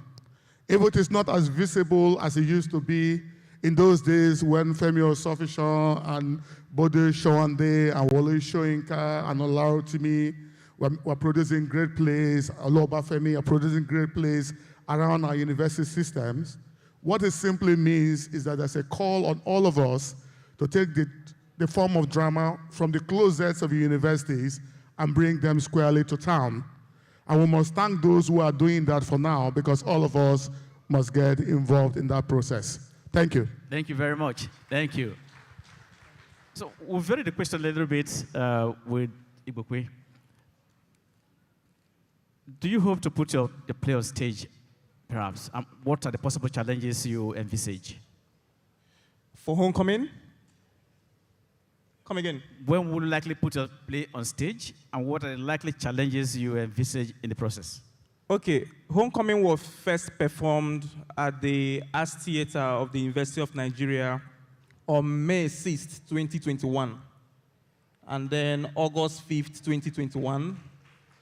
And earlier this year, it was read in my University of Iowa, on May 5th, 2023. And recently, I also had a new play performed, Awele, at the University of Nigeria. So I could say I have two experiences of my play being performed on stage. And I can start now to make the arguments of how expensive theater is. It's a very expensive venture in the arts. If you came to Nsukka last month to see Awele, you wouldn't believe it cost us up to 1.5 million to put it on stage. Because you are going to pay actors, you are going to pay the directors, the producers are going to look for funding to make sure that the stage managers, the lighting designers, the theater hall is being paid for. And then it is even cheaper in universities because students come from their hostels for rehearsals. And most times, they don't even get the payment that established actors would get. So at 1.5 million, a play is being done in UNN theater. Then imagine what will happen when you take this play outside the wall of the university, where the cast and crew are people who are working in different sectors, who will close work at 4 p.m. and come for rehearsals. Would you be able to pay for their transport fare? And what are you going to pay them if you decide to make it their full-time job? So it's really expensive. And I think that what helped the first generation, second generation of Nigerian playwrights is the fact that most of them were theater professors. So it was easy to write plays, and then it gets into the hands of students who dramatize them. But if you do not have the luxury of teaching in a university, you just rely on producers finding your play worthy and performing it. And with the kind of budget available now, the economy is difficult. Directors are struggling. I have my director watching online. People are struggling to feed. Then you are talking about a stage play where people find it difficult to pay 1,000 naira to see a play. And on Nsukka last month, it had a lot of dialogue. So that is the challenge. So you can't take it outside the university wall because of funding. And then what happens, outside? What happens? How can it continue thriving if you can't make the kind of money you have invested into the production? So I think this is really why drama is dying or struggling in Nigeria at the moment. Thank you very much. And I'm sure that is why Nlng is here also to lend his support. Let's give a round of applause for Nlng, please. Thank you. We have Adeniji online now. Can you hear us, Adeniji? Hello, Adeniji. Are you there?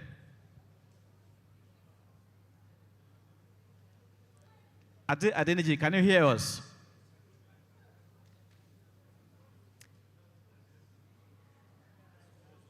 We can see his image here, but it seems frozen. Can you hear us, Adeniji? Okay, maybe we'll come to him in a bit. So, Prof, I'm not so aware of many places coming from that part of the country, perhaps. Maybe I probably haven't done my research well enough. Are there challenges, if that's true, to that, to the emergence of dramatic texts in that part of our country? Yes, there is. The first challenge is that you don't have theater houses where you will stage plays.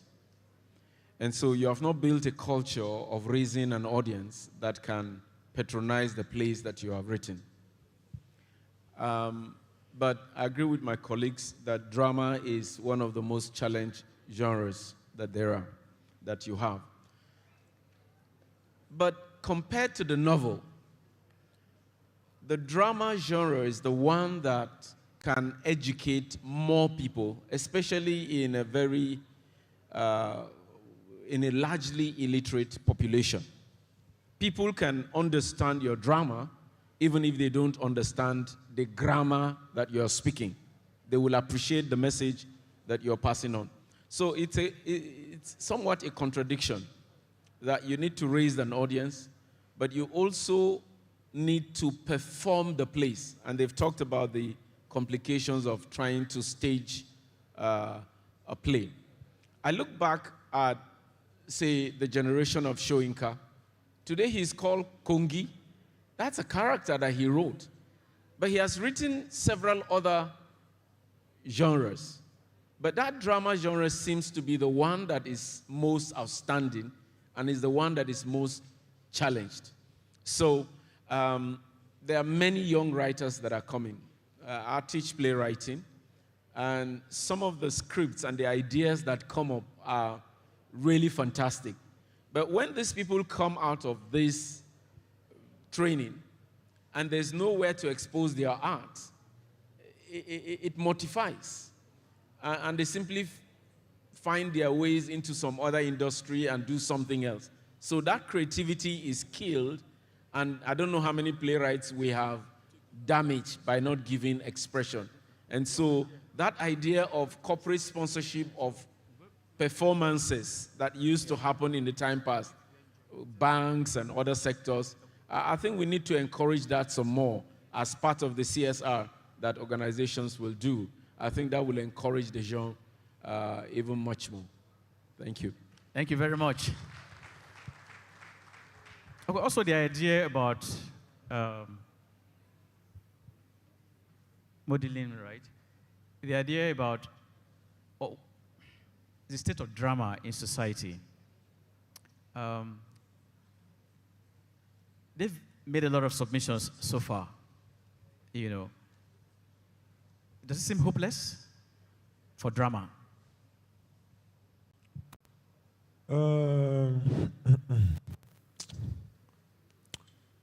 It is not. Yes, it is not complex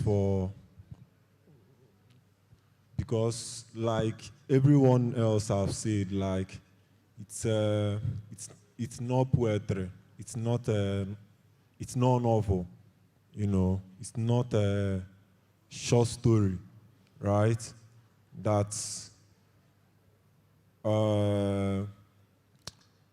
you just have to read, right?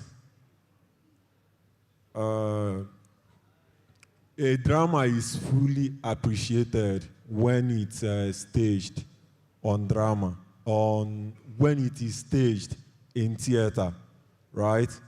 So it is not easy for playwrights, right? It is not easy because when you don't have producers to buy your play, to produce your play and stage your play, you either borrow money or you either produce with your money. And you know that writers don't, the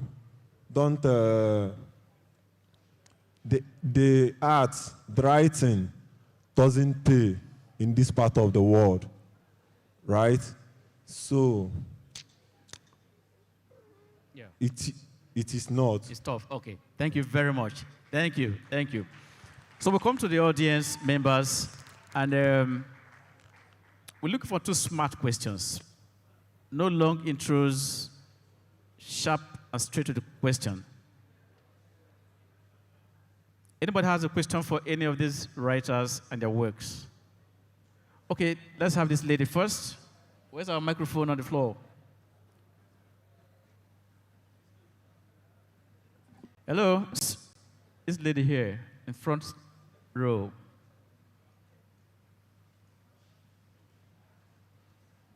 Please, your name and your question. Okay. Hello, can you hear me? Yeah, Hello? speak up a bit. Yes. Okay, my name is Dr. Mujida. Congratulations to all the 11 long-listed candidates. My question is for everyone that is here. Firstly is that, has any one of you ever thought about virtual adaptations of your work or anything around virtuality of your text? Because I know abroad, every writer now has a package, and your package includes a virtual book, an audio book, an ebook. Everything is packaged in the publishing of contemporary 21st publishing. That's my first question. My second question, you said, okay, one question per person. Yes, please. Yes, we just okay. one. There's so many hands. Packaged virtual publications and adapted publications. Have you thought in that line? Obari Goba, please take note of that question. You will respond to that. Mr. Benjamin Oko. Quickly, please. Yeah, my name is Benji. I took time to listen to all of the playwrights. But then I need to remind us that this is 2023. Already AI is there. But I'm wondering, none of them told me how we can marry drama today with technology. And I'm like, what's happening? So what are the plans that they have to marry drama and technology, marry drama with digital marketing, and of course, where is the place of collaboration in all of this? Thank you. Family, that will be for you. Please take note. Let's have your. Just one more, and that will be from that young man there. Okay, my name is Dr. Charles Aquin. I want to say a very big congratulations to the 11 of you up there. I have taken time to listen to the reading. They were wonderful. You guys have done a wonderful job. I really feel for the judges. I really feel for them. So, but my question goes to... I agree with you. I feel for them, sincerely speaking. I really feel for them. Now, Henry Akubiro, my question is for you. If I have the time, I would have gone to Olatubosuwan, but I don't have that time. So, Henry, straight to you. I want to really thank you for going, what I can call, taking a dramatic flight from Lagos or from the east down to the northern part of Nigeria. That's a good one. But for the consumption, for my consumption, I want you to tell me how you were able to get those resources. It is a straight one. How were you able to go down into the centuries that you have gone to, the literatures that you were able to discover? How did you get them? I mean, I'm asking that as a researcher, not as a critic in any sense. Thank you. No, sir, sorry. Thank you. Thank you. The young man at the back there. That's your question. We'll come back to you briefly. Please be smart about it. My name is Latif Odetunde. Good afternoon, everyone. I'm a student of the University of Lagos. And my question will go to all the authors on the podium. Now, my question is kind of twofold, but it's going to be one. The first part is, why have you all chosen to... One part, just one part. Sorry. Okay. Why have you all chosen to narrate your ideas in the dramatic form? Why not in the normal narration that we know, in the novel or poetry? Why have you chosen drama? And also, why? What are the plans that you have? What are the plans that you have to actually put your works out there? What are the plans that you have? Because you are discussing serious issues that need to get to the ear of everybody. But with the look of things, as you have said, majority of people are not reading these days. So what are the plans that you have and the ideas that you can give us as young writers, how we are to publicize our work to be able to meet more audience out there? Thank you. Thank you. I'm sure they've heard you. Okay.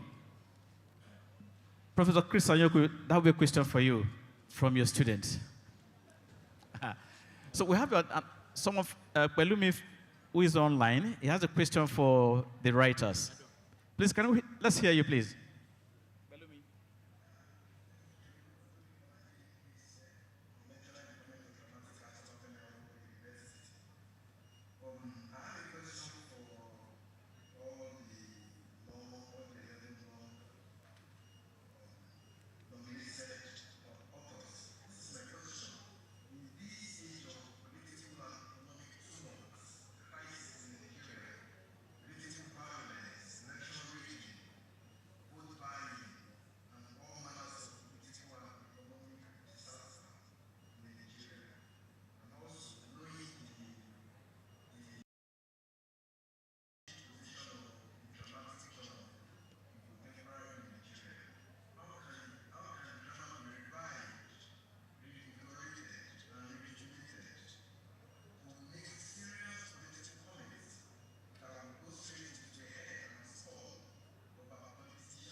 Thank you very much.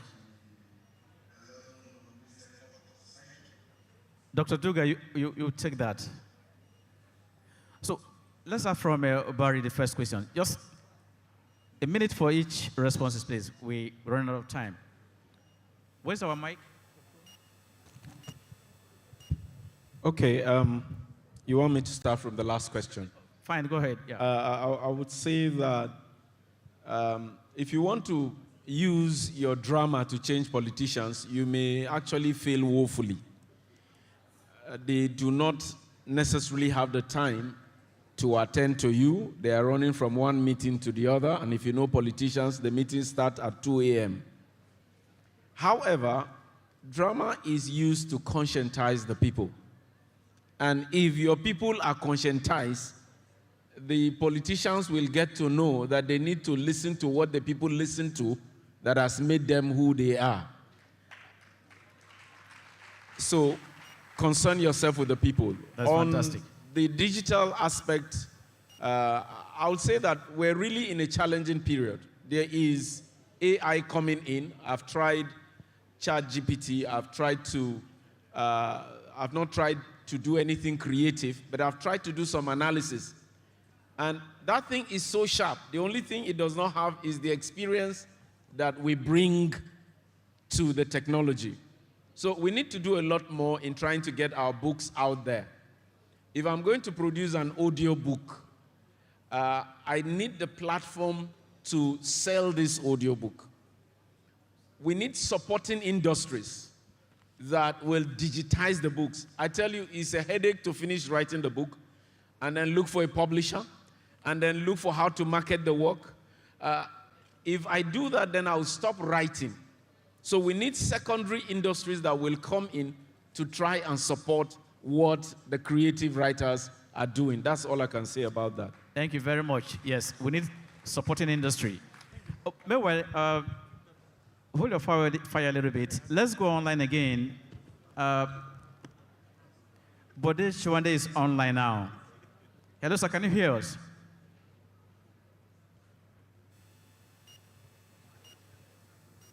Bode Shwande, can you hear us, sir? Hello. Okay. Okay. Hello. Hello. Okay, we can hear you now. I can hear you now. I can Yes. hear you. So tell us the motivation for your play, Spellbinder. Yes. First of all, I'm sorry you couldn't see me earlier because of network problem. Now, the motivation for every people is a single thing with many layers like an onion. The challenge of mental health in Nigeria is monumental. In fact, I'd like to go back to the question that came from Ife about the political situation in Nigeria. You know there's a lot of mental health challenge in Nigerian politics. It is not everybody that has a mental health challenge that roams the streets in rags. And you have a lot of issues of confusion, anxiety, depression, etc., psychosis, etc. Mainly, I define mental health challenge as inability to communicate the immediate humanity and feeling locked in and locked out. And this can be defined in so many words by the psychiatrist. In my play, you have a lot of characters that are troubled by mental health issues in different existential situations.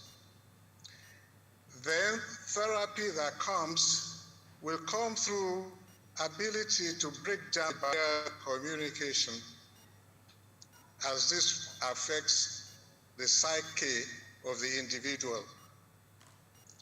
In the play, you have 3 billionaires, 2 of them with serious mental health challenge, the 3rd one suffering from the stigma of mental health challenge, not even remembering that his wife that he married had postpartum psychosis when their only child was born.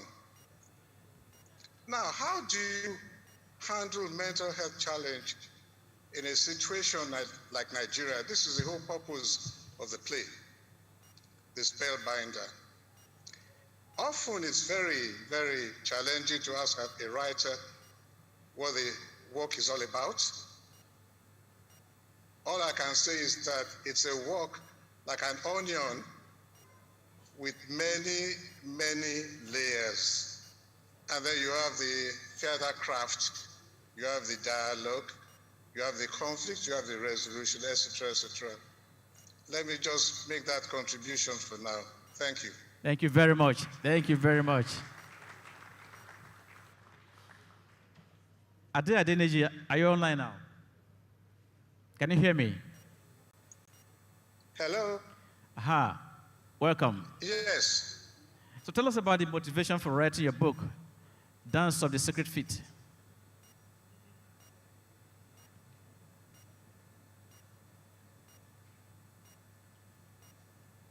Are you there?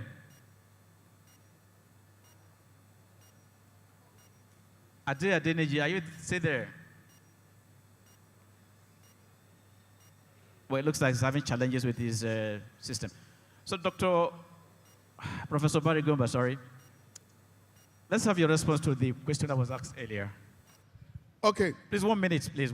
Time is... All right, so if you're going to ask me what my plan is, because I want to just bring it to that, the first thing I want to do is to produce as many copies of this play and make people read them. The other thing is to make them available online.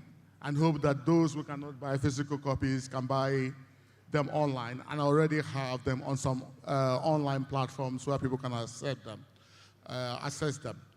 That for me is digitization. There are a few persons who have spoken to me about converting the play to screen script, and I'm a bit very careful about that now. I'm going to watch it. I want to be sure that I'm going to get the best and make the most of it before I give any person the authority to turn the script to, and even if it's an art film, and put it out there. So I'm very cautious about moving forward, but I'm hopeful. Let's hope that I get to win this big money, and I know that, and once I win the money, I can make heavy investments. Thank you. Did I answer your question? That does it for her. Thank you. Prof, yes, it's you about the student who wanted to know how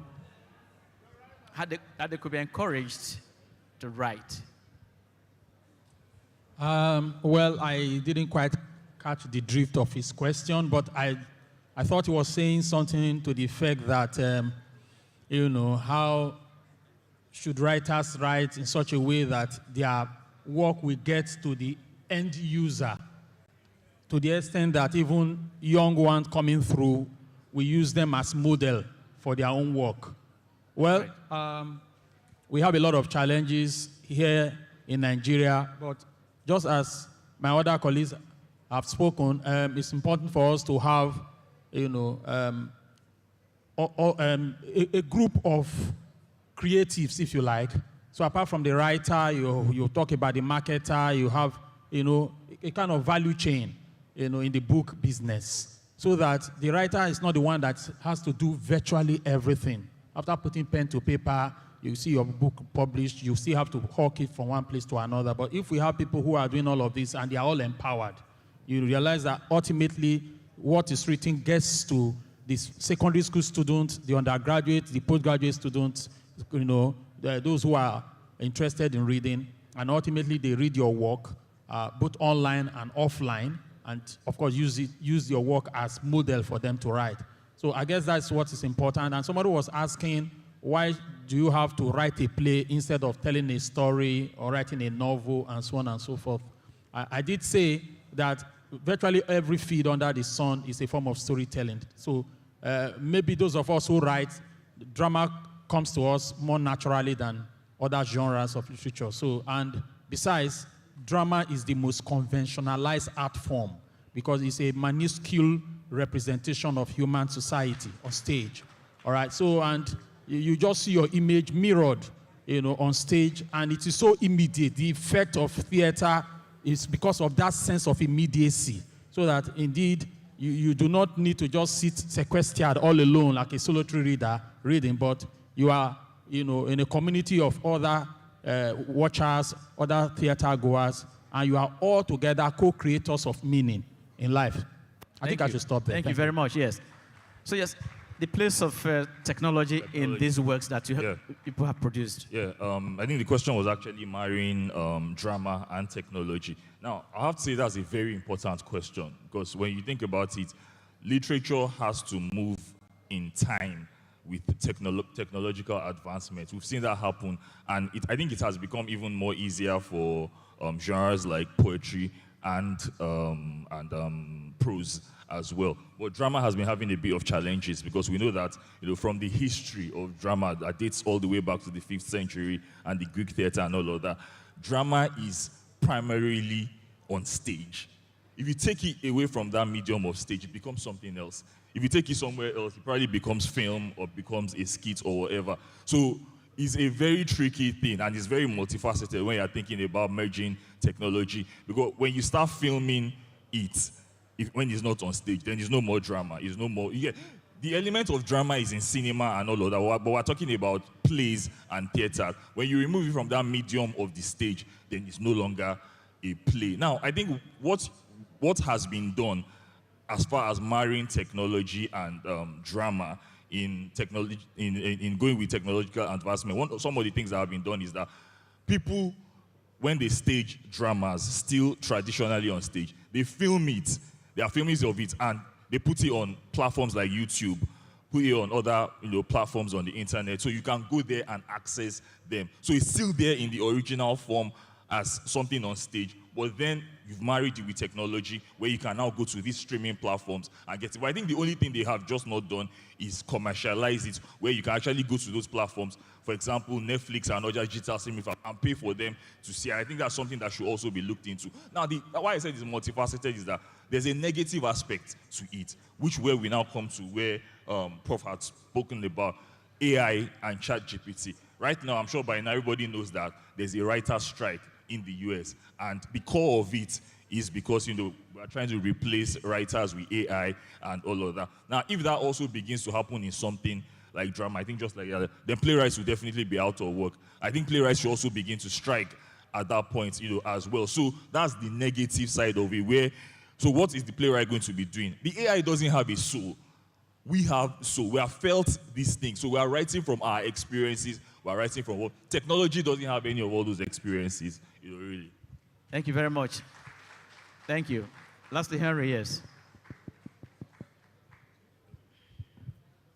1 minute, please. Okay, regarding the question on how I generated the resources for Yab Tarawala, the Warrior King.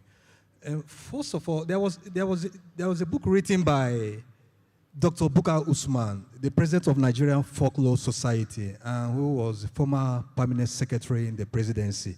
He has done so much for folklore in Nigeria. So he wrote that book, A History of Biu, and he gave it to me to review. So after reviewing the book, I saw something beyond reviewing the book. And he now asked me, would you like to go to Borno State? That was in 2016. I told him, sir, thank you for this offer, but I'm sorry, I'm not interested in going to Borno State. So he repeated it again. Would you like to go to Borno State to see something different? Because Borno State, all you hear is Boko Haram, but there's something positive that Nigerians don't know. Can you do a journalistic story on that aspect, that part of Borno State? So I told him I wasn't interested.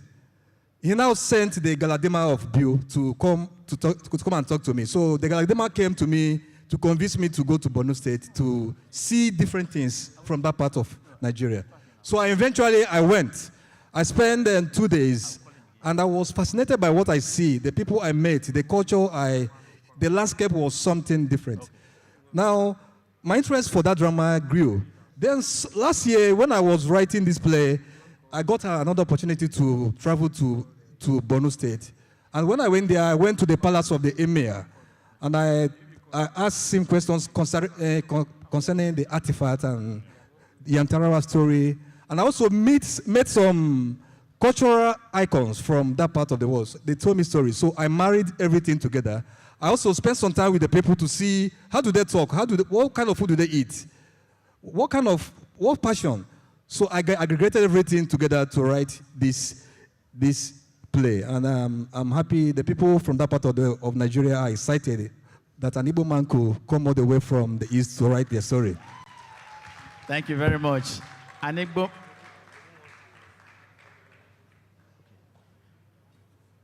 Okay. Is Ade Adeniji still there?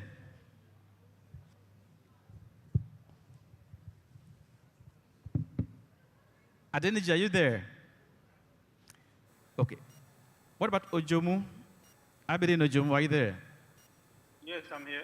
Thank you. Okay, just give us a minute of your closing remarks by your book, by your work. 1 minute, please.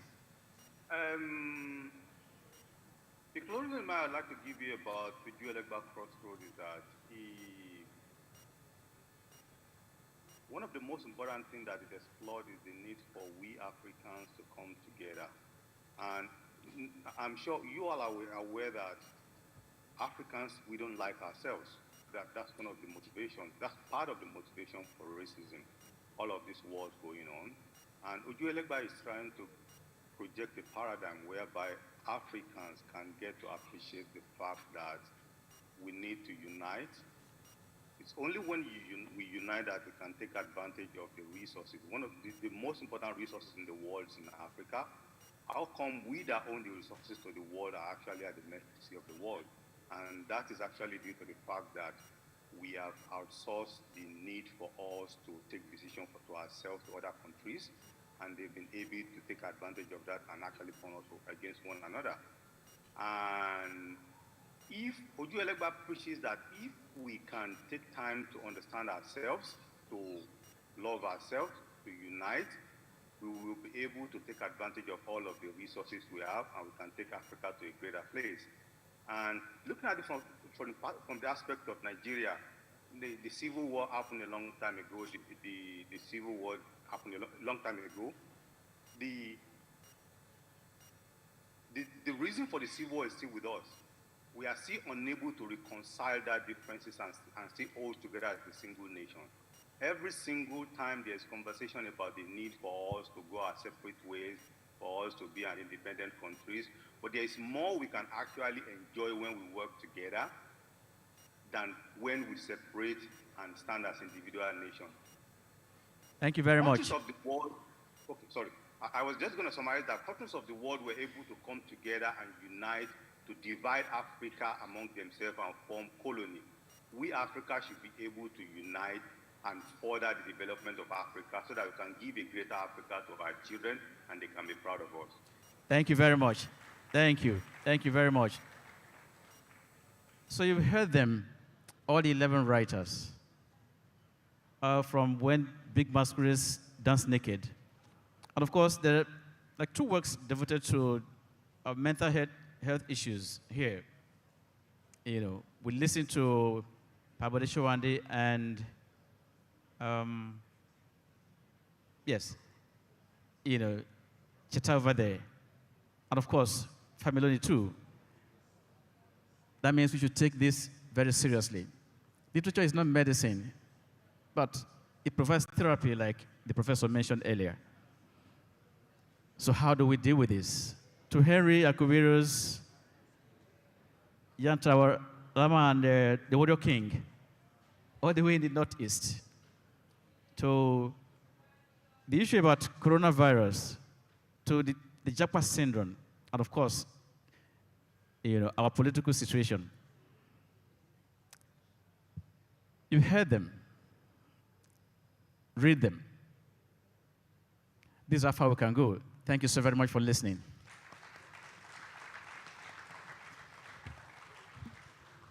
Well, thank you very much, the laureates. Please, you're not going anywhere. Unfortunately, we couldn't get Adi Adeniji to join us. So just remain, because we have pictures now. We're going to photograph, which is very important for us too. The wrap-up remarks will be by the chairman of Kora, Chief Kayode Aderin-Oku. The podium is this way. And of course, I know you've planned a coup that you want to execute here this evening. Chief Kayode Aderin-Oku, please. And immediately after that, we'll take the closing remark from Nlng, and then we have the photographs. Please, just bear with us. Your rice and stew, very plenty, is ready there. I can assure you of that.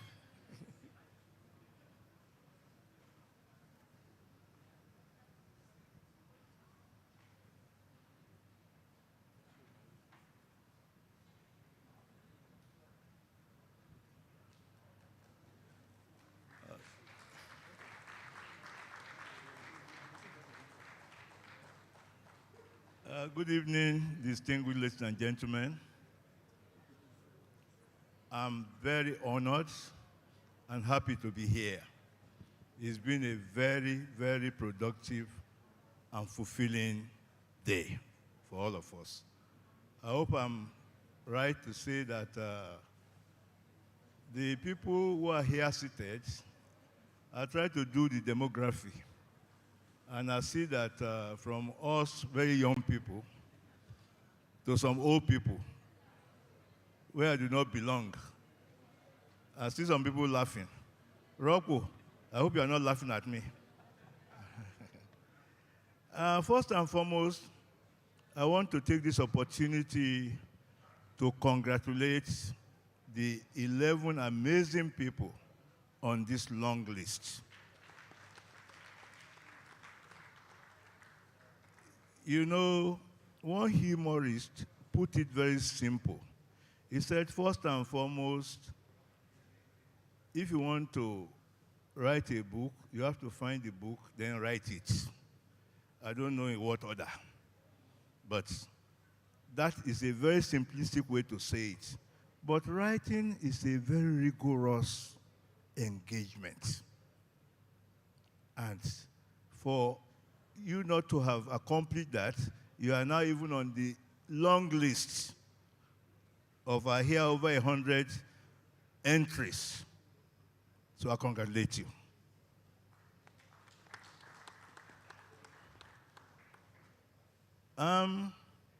Protocol is so difficult to execute in this kind of gathering. Where do you start from? Where do you end? The room is full of all kinds of distinguished people from diverse areas of human endeavor. So let me first and foremost acknowledge Nigerian Nlng.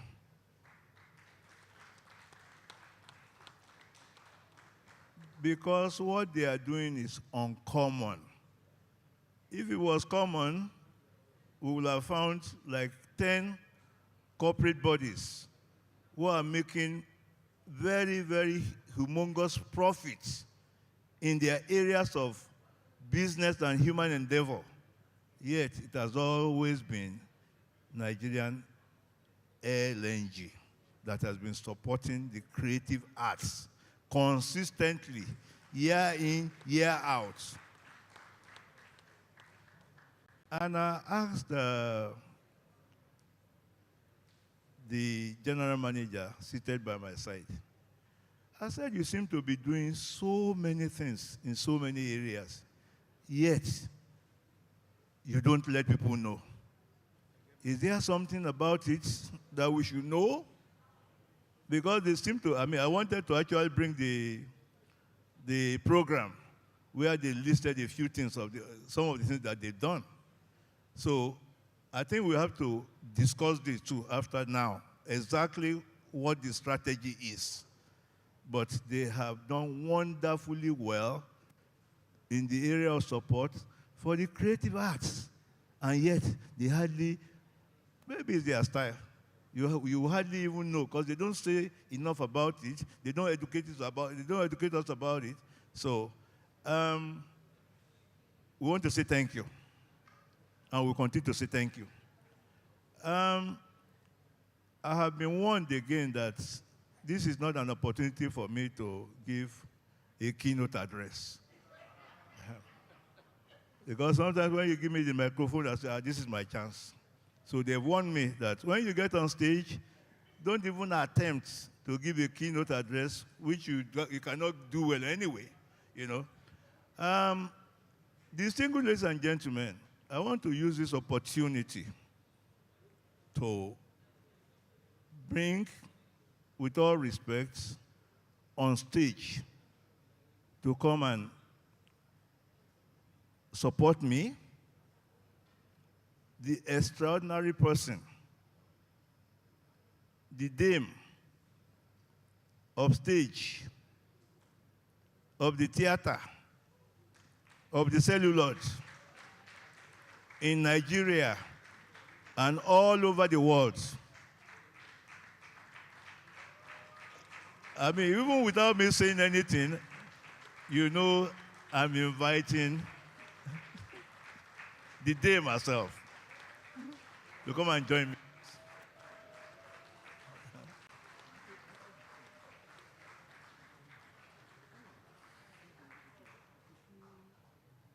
You're welcome, madam. You're welcome, ma. Let me have the honor of hugging you. When the camera can capture it, and I'll take this to the bank. Thank you very much, madam, for all your sacrifice, the sharing of your talent, your support in all ways, in encouraging all of us in the creative arts. We pray that you continue to be able to dispense so much of what you have.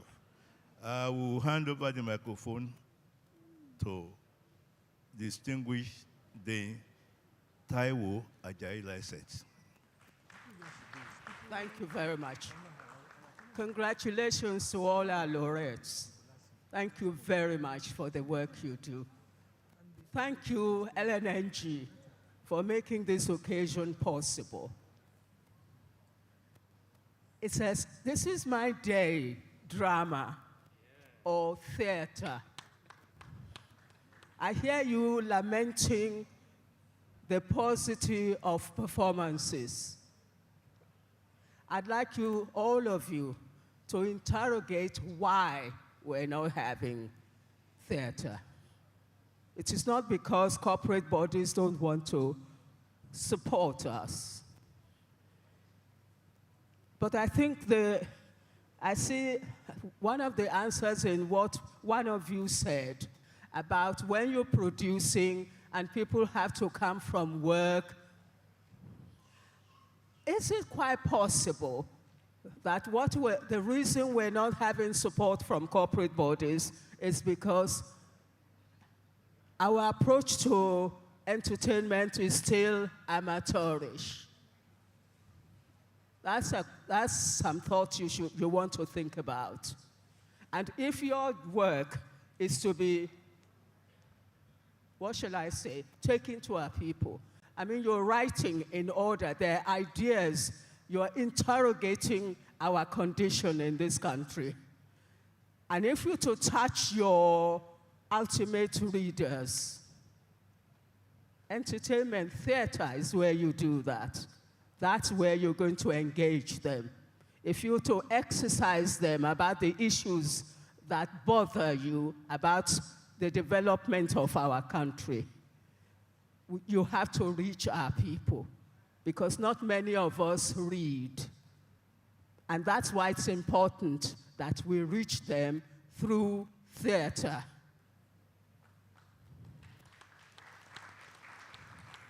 There's a misconception that theater is a middle class, upper class thing. I don't think so. In my time, I have performed at Mushi. I have performed at Oshodi, in the streets. Because the job of an actor is not to prance around on screen, but to reach people. It's about dialogue, it's about communication.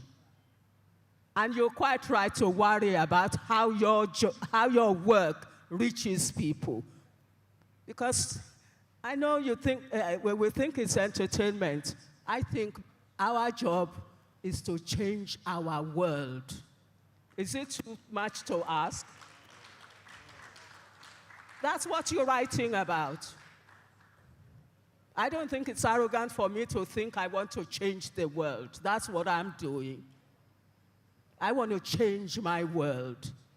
And I think you should be aggressive about getting your works to reach the people, because it is your job to motivate our people, to inspire our people, to galvanize them, and dare I say it, to politicize them, to educate them. So it's not about prancing about and rolling about our bum and displaying our boss. It's not about fame. There is a misconception. It's not about seeking fame. It's not even about seeking wealth. Because if you do what you have to do, wealth and fame, recognition will chase you.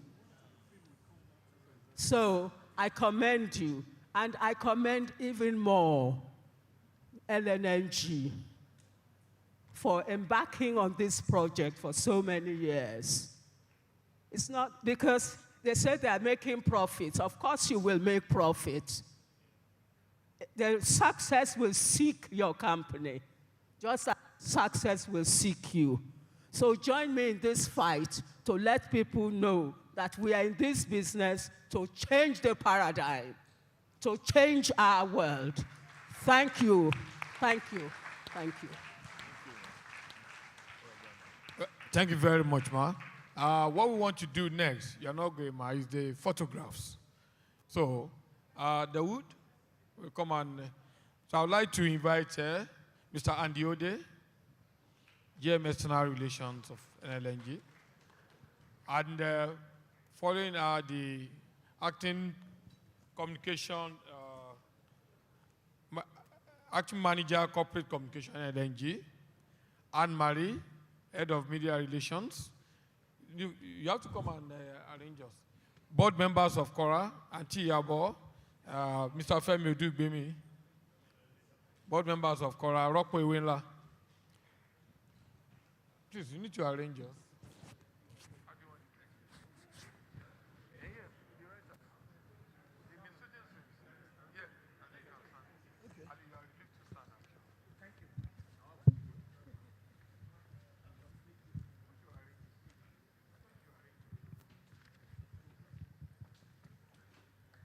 Mr. Tony Akiosho, please. Board members of Cora here, and all the leadership of Nlng here. Rockway Winla, Mr. Tony Akiosho.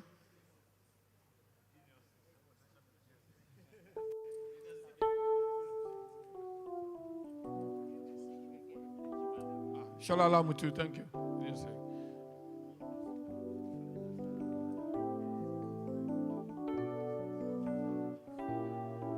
Mr. Tony Akiosho is coming.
Okay, the next is authors and Nlng staff. Okay, have you taken this?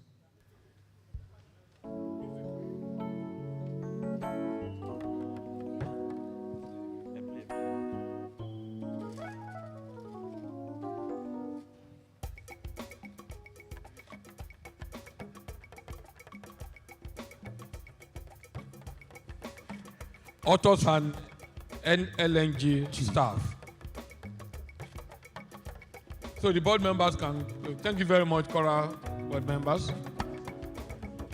Authors and Nlng staff.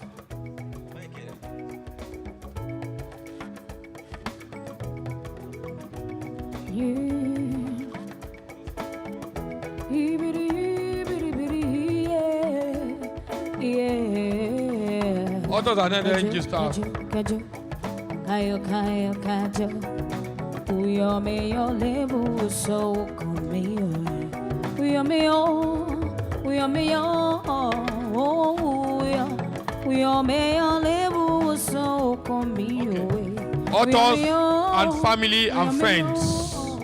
Authors and family and friends. To Nlng staff, but I want to arrange this one here. Yeah, you can go. I need it. Only if you just believe, yeah. Close your eyes, come and see now, yeah. Authors and families and friends. Don't you worry about the things. Families and friends of authors. If you walk it, if you make it, if you want, if you strive it, you can be just what you want. If you hold on, please. Authors alone first. You can climb the authors alone first. Cause nothing is small, nothing is too big. We are me, we are me, we are me, your label so come me. We are me, authors alone. Authors alone. We are me, your label so come me. Are we done? Authors, families, and friends. Authors, families, and friends.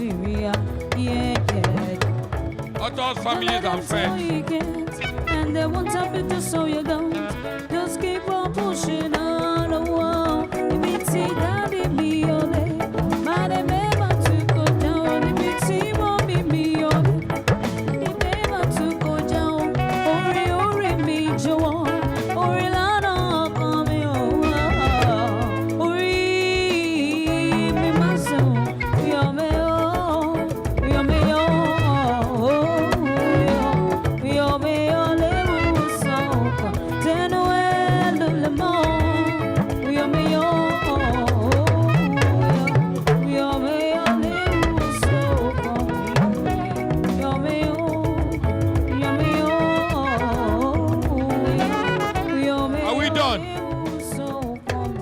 Are we done? Okay, thank you very much. So, music, you can go down. You can go down for the closing remarks by Prince Adeyemi, who is Acting Manager Corporate Communication Nlng. So thank you for the photograph. You can step down so that the authors can drink water. Thank you. Prince Adeyemi, please, to give the closing remarks. And after that, the music continues.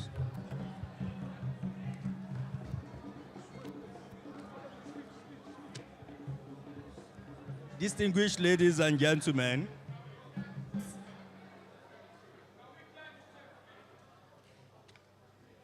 I was going to ask if we've had an excellent evening, but I see the warmth I can feel from the room, I think that question will be redundant. So in any case, I feel so happy that our interaction today has brightened our minds. And really bringing this event to an end is a huge burden to me. I can see that a lot of us really do not want to leave the room, but every good thing, they say, must surely have an end. And at the end of the day, we just have to pack it up and look forward to the book party next year. I think we've all said all the thanks that needs to be said. We wish the authors all the best, because in a few weeks, we're going to have the short list. And hopefully by October, we should have a winner. So Cora, thank you very much for putting this together. Our media partners, thank you for coming and for always covering this. Ladies and gentlemen, thank you for your presence. Do enjoy the rest of your day and whatever is left of the weekend. Bye, everyone. See you next year.